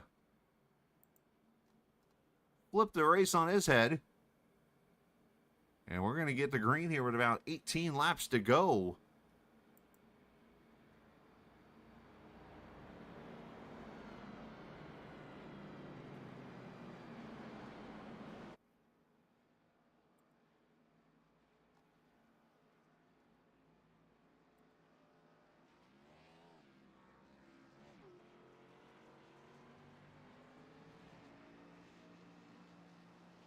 And it looks like Bellinger will take the, or not Bellinger, sorry, I was looking at his name. Vinoski going to take the wave around and get back on the lead lap here. As all of a sudden the viewer count goes spiking up because here we go. We've only had the first caution here about to wrap up. And you can only imagine how the racing is going to pick up here. As we've got the top 6 cars.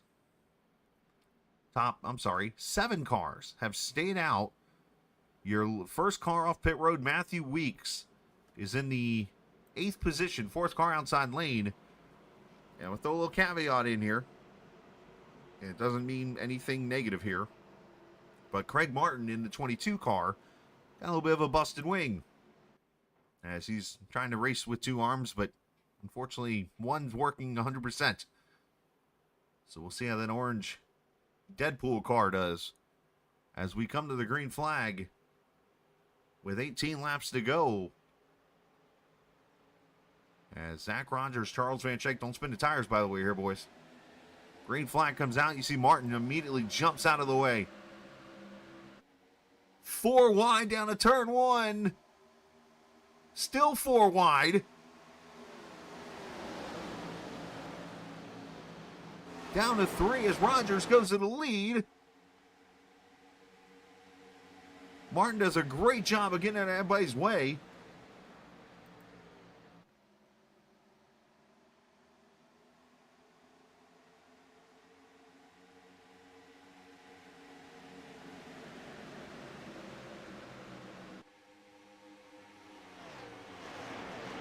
As here comes Whitley to the inside. Makes the pass on Van Schaik, gets a little loose there in that dirty air. Nice slide on his part to catch that. Oh, and Van Schaik's in the wall. Keeps it up there, and you can just see where the wall just grabs you. And literally, like, slows you down.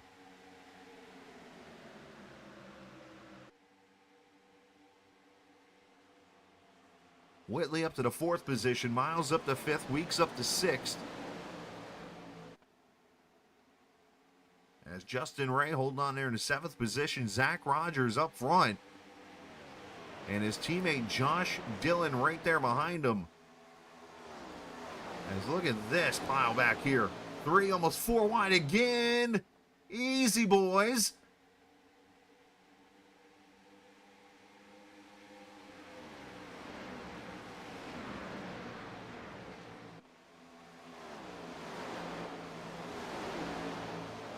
Oh, hold on, Brad.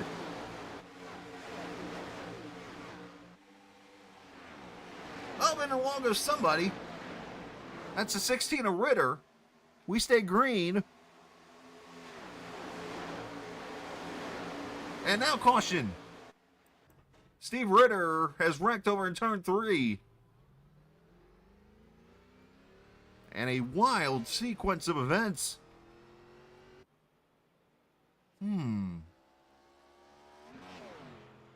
Now,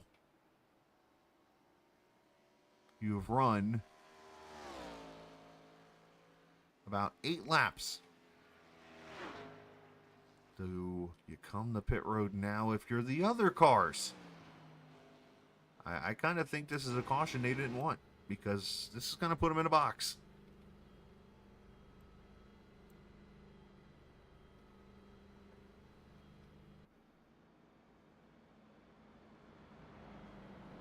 Rogers staying out, top 2, top 3. And Justin Ray gonna be the first one to pit road. So about 12th place coming in. I like the call from these guys here. You got nothing to lose. See if you can get some track position with the fresher tires.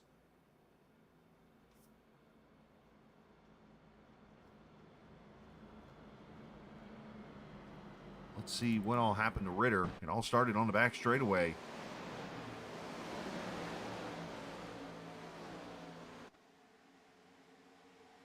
Oh, he gets squeezed by Delph, unfortunately. Gets in the wall and tries to get out, and then Leo tags him. That's unfortunately the part where you get out of the wall, and what happens, somebody else can hit you. And Ritter tries to lock it down, about got clobbered. And got the car under control, but the caution comes out. I mean, that wall here, it grabs you. You just stick to it and slow down instantly. And it can be very, very... it can be a big scare, I guess would be the best way to put it.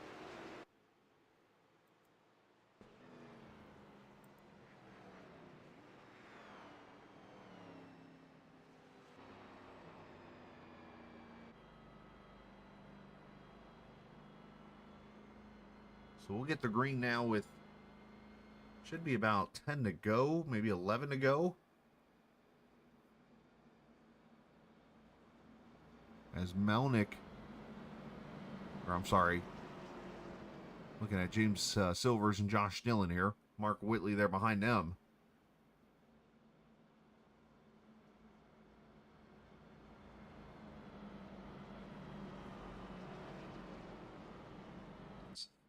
Let's talk to Zach here and see how he's feeling about this restart. As Zach tries to get his first win in the 19 car. You got a copy, bud? Hello. Hey, buddy. Hey, so obviously you got to run about 7 laps there, so you're able to, you and Silvers and Dillon able to hold off Whitley there as those guys were slowly coming. The question now is, with these couple laps on your tires, plus now the couple laps on their tires, any chance he's even out a little bit with the tire temps going down and stuff, and maybe helping here? I don't know. I hope so. I mean, like you said, they were coming. I couldn't really get a good gauge of how fast they were coming, so I don't know. Hopefully it evened out enough. I was kind of pushing pretty hard, but not enough to where I think I really shredded them. So I don't know. We'll just have to wait and see. I don't really know.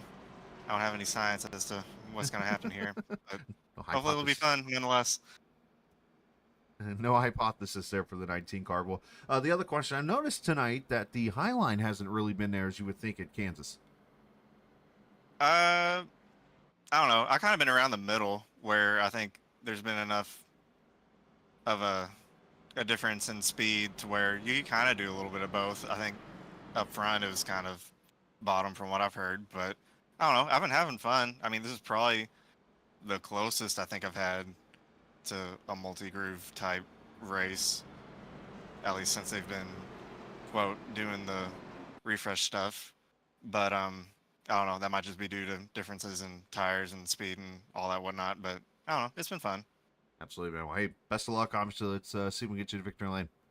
Thank you, sir. Absolutely. Zach Rogers, the leader here, as we will come to the green with 10 laps to go. Of course, Rogers, Silvers, and Dillon, those guys pitted at lap 107, 108, and 109. Whitley there, Miles, Weeks, those guys pitted at the 113 caution. The guys who pitted at the 120 caution, Jake Vanoski's going to be the first one on those tires.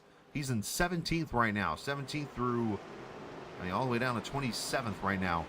And those 27 cars on the lead lap as Rogers brings them back to the green flag. 10 laps to go. Not a good restart for Silvers. Miles putting them 3 deep again into turn 1.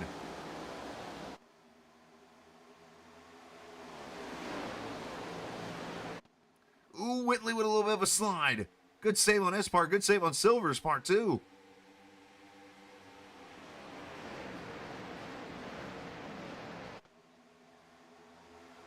Ooh, you see Whitley sliding some more there.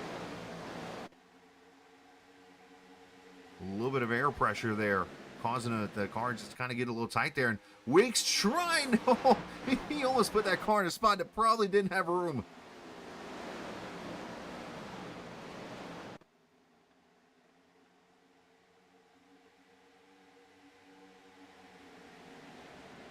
Thompson into the picture now. 3 of your top 4 drivers, and actually all 4 of your top 4 drivers right there in these 4 spots.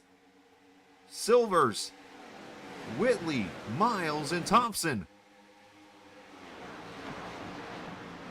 8 to go, and Rogers is getting away.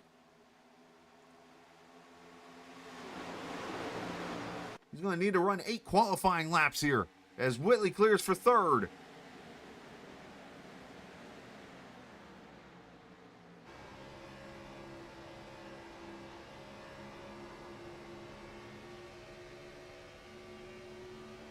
Catching is one thing, passing's another. 7 to go.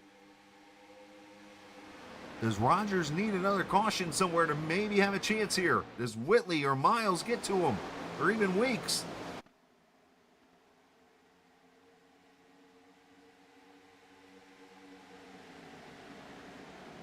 There's the caution. And back here, Stan Carnathan has gone around. Steve Ritter involved.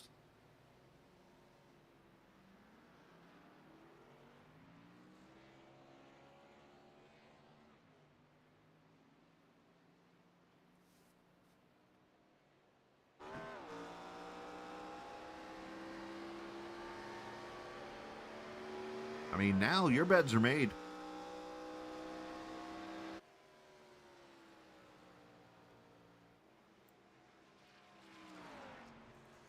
Let's see what happens to Stan.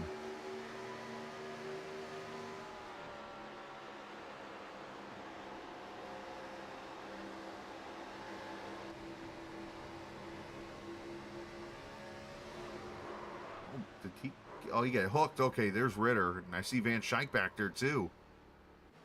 I'll say that car just instantly turned and almost went over. Get a better view of this from the crash cam. So he was on the inside of Ritter the whole time.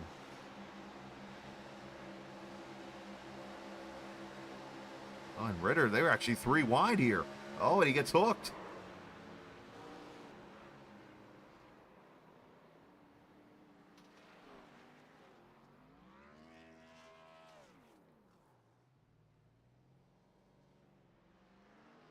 Yeah, so nobody's coming to pit road here other than cars that are damaged in that accident.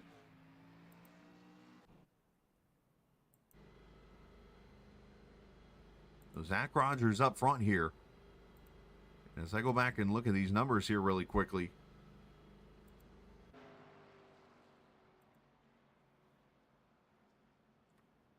And Rogers tonight is 82nd career start. And with 4 career wins. I'm just going to check on this really quickly.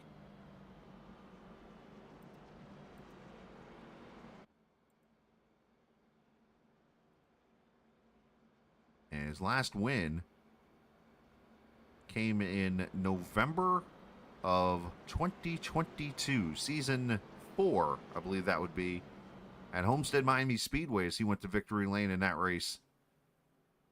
Matter of fact, all 4 of his wins came in 2022 in this series. Vegas, Kansas, he could be a 2-time winner here. Rockingham and Homestead Miami Speedway, all 4 of his wins, but his last one in November of 2022 at Homestead.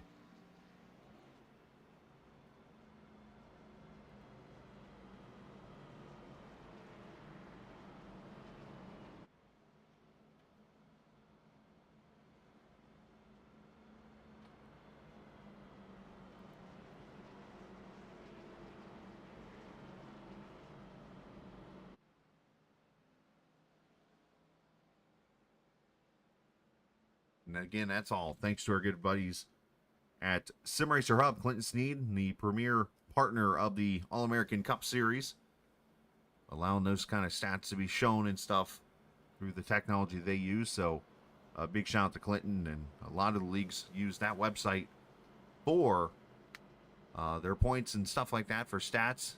If you're a league, I would suggest you go there if you haven't used them already and try to get every one of your races loaded in. You want to talk about a way to keep track of stats, that is the way to do it. I mean, there's a league on Monday nights, obviously we're broadcast here, that we got drivers that have made over 1,200 starts in leagues, and I can go through there and find everything from wins to DNFs to whatever. And it's definitely a great site if you're one that likes to use stats on a broadcast or even in a race. So 2 laps to go here. Rogers takes the bottom. Silver's going to take the top. Whitley, Weeks.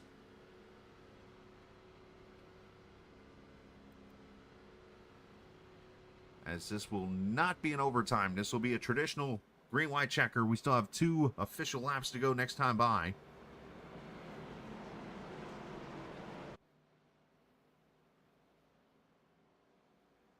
And are we about to have that classic Kansas finish?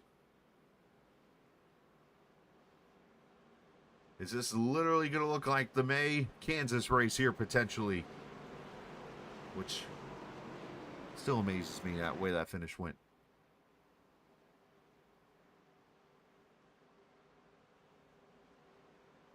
Can Whitley time the restart here on Rogers? Miles had him 3 wide going to turn 1. Can Whitley do the same here?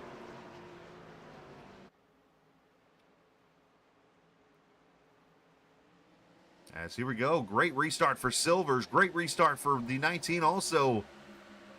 As a couple cars spin the tires, but everybody good as Dylan gets shuffled topside.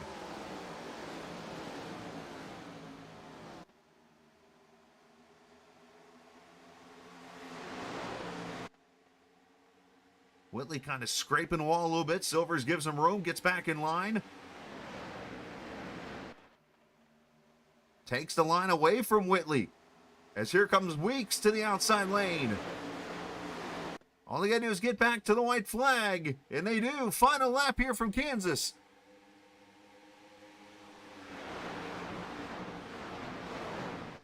Saw some sparks going into turn 1. And Silvers with a big run to the outside. Here they come.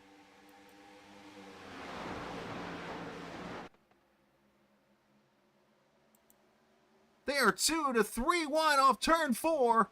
Zach Rogers going to use strategy to go to victory lane for the 5th time in his All-American career and his 2nd win at Kansas.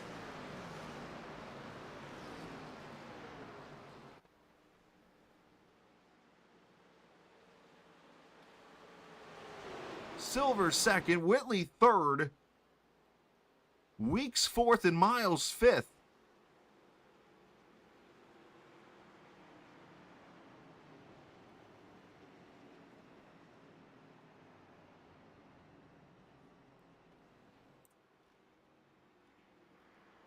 And there was some action towards the back.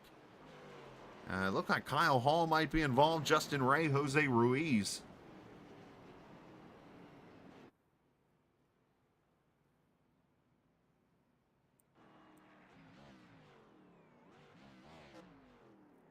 As Rogers gets his first CX2 win of his career. And snaps that winless streak that goes all the way back to 2022 at Homestead.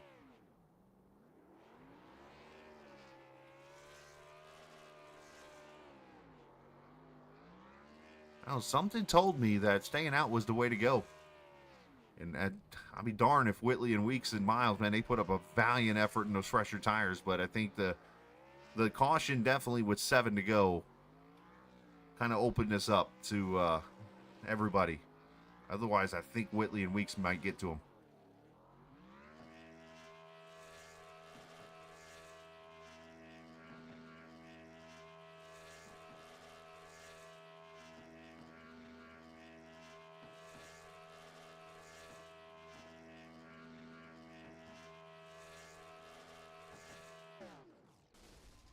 Boom goes the dynamite.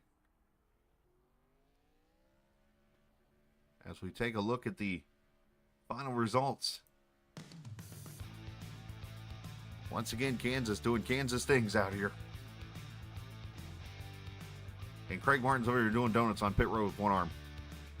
As Roger wins it by a little over a tenth over Silvers. Whitley third, Weeks and Miles your top 5. And by the way, shout out to all of them for keeping it clean coming to the line too. They could have easily applauded that up, and they didn't. Jonathan Goodell finishes 6th, Justin Thompson 7th, Dylan Rosenberg 8th, Daniel Giroux 9th, Casey Carrington ends up 10th, Thomas Stokes 11th, Mike Husby 12th, Nick Sargent, Nick Leo, and Josh Dillon ends up in the 15th position.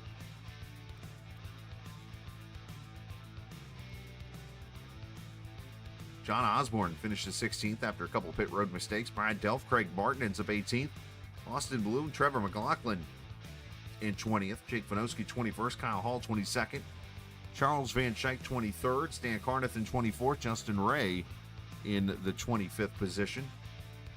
Jose Ruiz 26th. Stephen Melnick 27th. Ritter, Atkins, Romnett, Strunk, Gray, White, Ethier, and Cannon. Those two, I think, ended up at, I don't know, maybe in Kansas City, Missouri, instead of Kansas City, Kansas. I don't have a good one here. Maybe they're at the train station in downtown. Who knows? But a great win for Zach Rogers. To note, by the way, first car on the newest tires. Unfortunately, I'm unable to tell, it looks like, because it shows some cars pitting at 135, which is the end of the race. So, it was a great race tonight. Fantastic. All right, let's talk to, I don't know if disappointed would be a good word to use here. Whitley might be a little happy, might be a, we'll have to see. See how Whitley feels here. Obviously, Mark finishing in the 3rd position tonight, led some laps. Obviously, pitting about every 35 laps or so, and seemed like it helped you a lot in the short run, but the long run you kind of fell back a little bit. But obviously able to work your way back with the tires, get a top 3 finish. How we feeling? Happy? Disappointed? Where are we at here?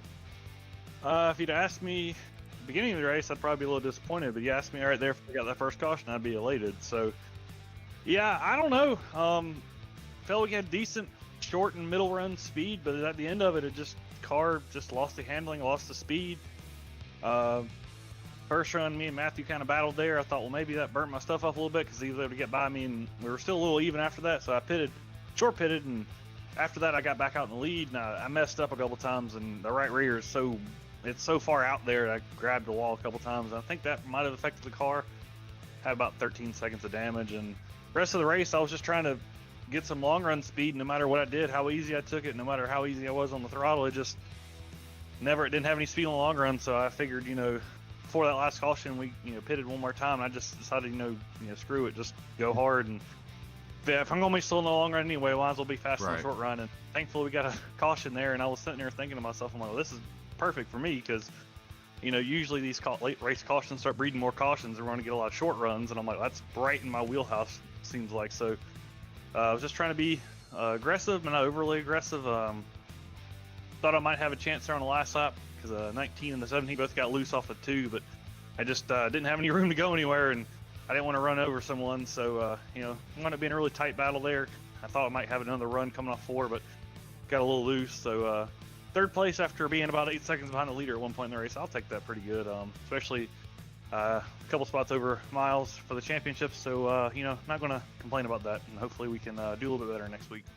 Is that something where you kind of maybe kick yourself for pitting a little earlier in that run, or is that something you guys designed maybe to do at the beginning of the race, no matter what the situation was, or is that something that you just chalk up to, oops, I made a mistake, tag the wall, maybe hurt the side force a little bit, and you got what you got? Probably more that, just the getting in the wall twice had, like I said, 13 seconds of damage, which doesn't sound like a lot.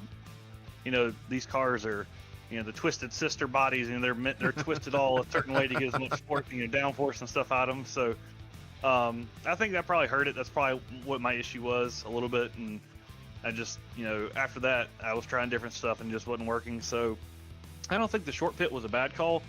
I just think the execution after that was bad because, like I said, I think after that first pit, I had like a 5-second gap on Steven. Right. And they're thinking, all right, if I run decent, worst case, he might catch him right there right before I pit again. So, but then I put it in the wall 2 laps in a row and lost about 2.5 seconds. And after that, the car didn't quite handle right. So I think been interesting to see how it would have worked out if I didn't, just lose a little mental laps there and just tag the wall. But you had to run really close to that wall to get some good speed off the corner. So it was just kind of like one of those, how far do you push it things, and I just pushed a little bit far twice. Well, the good news, you mentioned it already, kind of got a little kick of points up there on Miles as you are now 12 points ahead, 33 back to Carrington, so obviously a little lead as you go to the ultimate wild card coming next week at Talladega Super Speedway. And obviously you guys have had that history with the team, and I know your guys haven't really been here with you most of the season with real life racing and different stuff going on, but obviously you've shown the strength you have there, but it's a matter of getting to the finish line at lap 76 in this case to win that race. So I'm assuming there's going to be a little bit of nerves probably for you next week. Yeah, I'm Super Speedway racing already kind of gives me a headache just because of how it is, especially when you're so close in points. I mean, one of us has a bad race, get taken out early in the race, and that could be the championship. So it's going to be some kind of balancing act of trying to stay safe, but you also don't want to put yourself at the back in case we don't get cautions. And then if I lay back at the back and lose the draft somehow, I might go a lap down, or even if I don't go a lap down, if he's at the front of the pack and I can't get back through the pack before the end of the race, then it was a gamble. So it's just going to be a crapshoot. Not really sure how we're going to play it so far. I don't even know if I'll have teammates next week, so if they're here, that might help. If they're not here, I'm going to have to figure out something. So it's just, one of those things. It's kind of why they get put at the end of the season. I don't really agree with it, but that's why they're at the end. They want to add some drama. So we'll see how it goes, and hopefully we don't get taken out, or if we do, hopefully they do too, and gets a wash. So you got to hope for either no wreck or both of you wreck. He's kind of in that situation. Well, great job tonight. Send some shouts whoever you like to. Yeah, big shout out to Brantley helping me out tonight on the spotter stand and putting together this awesome paint scheme. Check him out at harpoondesign.com. Shout out to you for putting on a great broadcast. I know you've been having some stuff with all this stuff down in Florida. That big hurricane that went through there, so hopefully everything's good on your end. Casey putting on a great league. We had lots of green flag running. We had over 100 laps of green flag racing there to start the race, and thankfully it didn't go fully green, because I think then we probably would have been in a really bad situation. I think Miles probably would have won it, and we'd have probably been behind the 8 ball. So I guess kind of glad we had a caution there, so can't complain too much. Well, great job. Okay, sorry. Shout out to the fans for tuning in these broadcaster races. I got some family that tune in. I appreciate them, but it's always fun to have all these people tune into our virtual races. Well, great job tonight, man. Congratulations on your top 3, extended a point lead, and we'll see you next week. Sounds good, man. Absolutely. Mark Whitley finishing third here this evening. And obviously, yeah, the everything played out for him there with the cautions and stuff like that. And yeah, definitely a great comeback for him, I guess we'll say, after the little bit of damage to his car. Second place tonight to James Silvers, who obviously a big points night for him, as he had been kind of falling back a little bit. And James, you kind of used that pit strategy of staying out to get up there in the field. You'd been running between 10th and 20th, it seemed like, throughout the night, and you got that car up there in the clean air, and you drove the jack out of that car, if you will, and getting a second place finish. Thank you, buddy. Yeah, I started in 25th. I didn't have the best qualifying run and everything. I was kind of upset about that, but just put my gloves on. I was like, well, I guess I'm gonna have to go out here and just work through it and see what we can do through the race. And I tried to do longer strategies today, so every time that everybody would pit, I tried to go longer than everybody else, and it ended up helping me on the last pit stop, because whenever I came off pit road, I think I came off pit road one lap after the caution came out, and then everybody cycled back through, so then I could just sit right there in the top three with about 22 something laps to go, and then, like you said, I drove the jack out of it, so I ended up getting a second place finish. I know that thing was loose, man, but it was hard to hang on to, so happy to come home in second. Yeah, those cautions, I mean, you could always play the what-if game in racing, but that's why it's called racing, is you obviously get these situations and stuff. You get that caution with 7 to go, which kind of helped you and Zach in the end be able to stay up there and not have to worry about Mark too much, but obviously they gave you a run for your money there behind you. Oh, yeah. I mean, you know, I give Mark Whitley a lot of credit, man. He's a really good driver, man, and for me and Zach to do what we did right there, I think that's a pretty damn good accomplishment, man, and try to do that again next week. I mean, hopefully we can keep that rolling. But I'm just happy for Zach, man. He's been a good friend of mine for a long time. He used to drive for Cornerstone in season 1, and I've always respected the crap out of him, man. He's a really good driver, and he deserves this win. Well, great job tonight, man. Send some shout-outs whoever you like to. I'd like to shout out to you, Chris, for putting on such a great broadcast with Captain eSports, and I'd like to shout out Casey Carrington for putting on the All-American Cup Series. Great league. If anybody's interested, hit up Casey Carrington and get the Discord information. And then I'd like to shout out my girlfriend Shelby. She might be in the bed, I don't know yet, but I love you, baby. And I'd like to shout out a few sponsors, I guess. Area Professionals, WNC, Function Junction Smoke Shop, GG's in Waynesville, North Carolina, Gory Pole, Mountain View Detailing, Waynesville Tire. And then we'll do the fictional sponsors there. Thank you to Jack Daniels for being with me since the very beginning, though. The very first race I ever ran when this league was with Jack Daniels, and they're still in the car every once in a while. So glad to keep running that paint scheme and putting it up front. There you go, man. Great job tonight, and congrats on your second. Thank you, buddy. You have a good evening. You do the same. James Silvers finishing in the second position here tonight, and a great strategic move there with that caution with a little less than 20 laps to go. And the guy that definitely took advantage of that thing when it was all over with, this man right here, Zach Rogers, gets his 5th career win, his first with CX2, and your second Kansas win. As you looking for those ruby slippers right now? Something. I don't even know what to say. Talk about, I mean, I sat there and literally said with about 8 laps to go, I'm like, okay, if this guy gets another caution, he might have a shot at this with the older tires. And by God, you got the caution with 7 to go and get you a 2-lap restart there and talk about the fight there.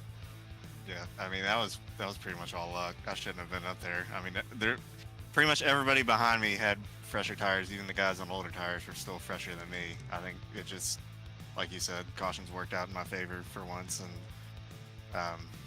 yeah, I don't know. Everybody, thankfully, racing me clean. Me and Silvers had a good fight up there.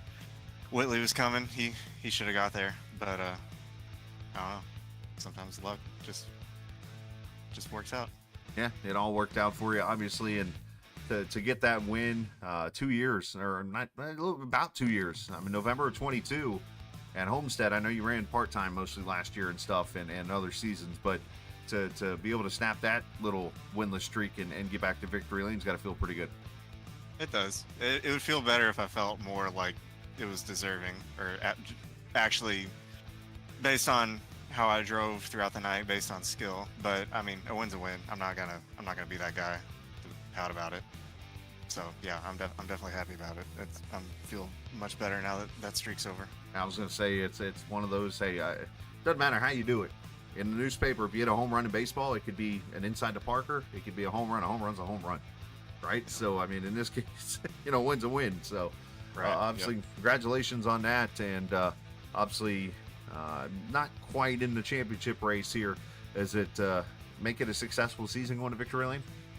Yeah, that's what I was talking to James about. This is really all I cared about, was just getting that winless streak snapped. I know I'm not in the title picture this year, so we'll go back to the drawing board for next year and hopefully be able to work towards that again. But yeah, I'm definitely happy with tonight. Well, great job. Send some shouts whoever you like to. Thank you to all the CX2 guys, everybody for showing up, you for putting on the show. We couldn't do it without everybody being here. Everybody watching. Yeah, everybody involved. Thanks. There you go. Great job today, man. Congratulations. Thank you. Zach Rogers picks up his 5th career win here in the All-American Cup Series, his first since 2022, his 2nd win here at the Kansas Speedway. Becomes the first, by the way, here's another one for you, repeat winner at Kansas in the 4 races. So nice job on his part as he goes to victory lane tonight.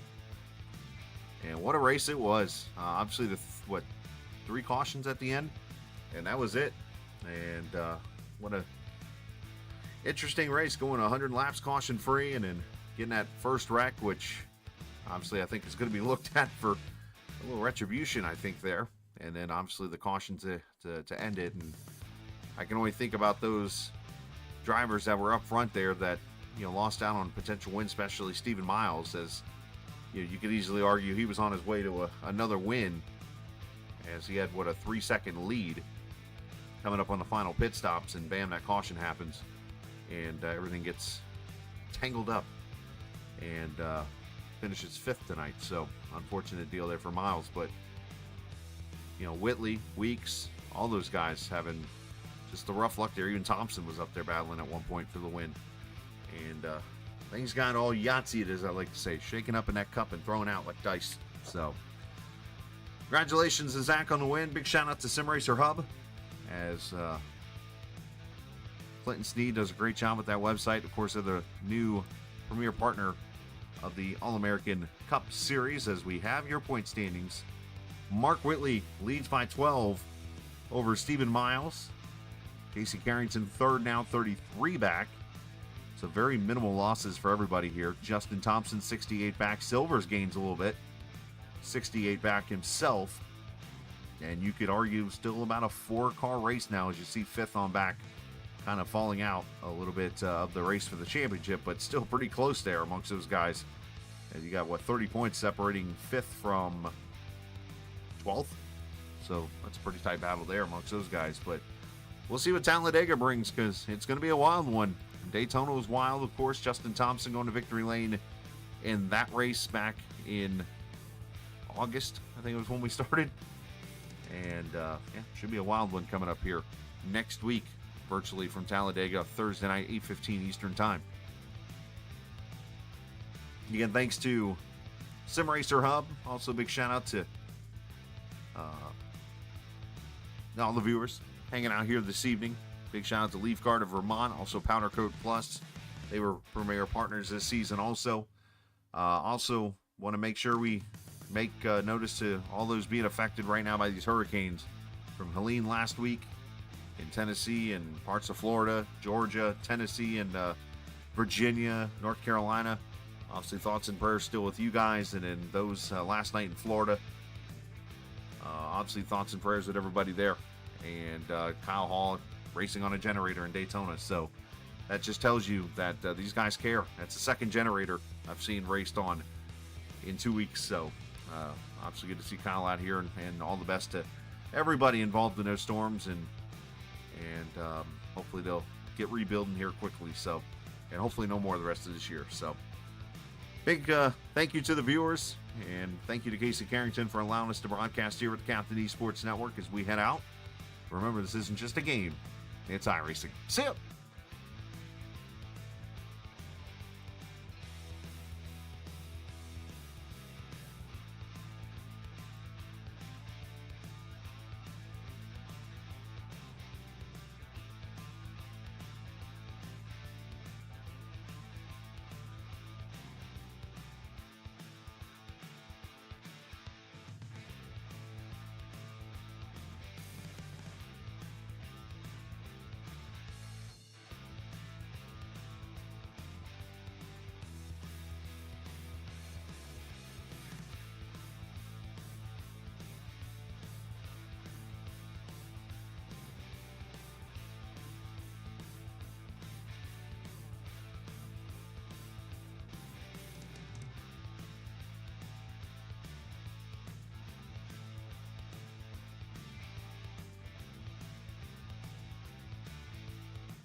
This copyrighted broadcast may not be reproduced, reused, or retransmitted in any form without the authorized written consent of Captain eSports Network. Captain would like to thank all of his loyal fans for your continued support, and he hopes you enjoyed today's broadcast.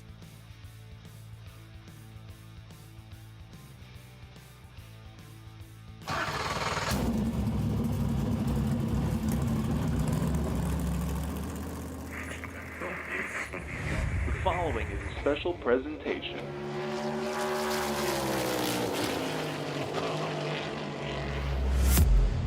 From the Captain eSports Network.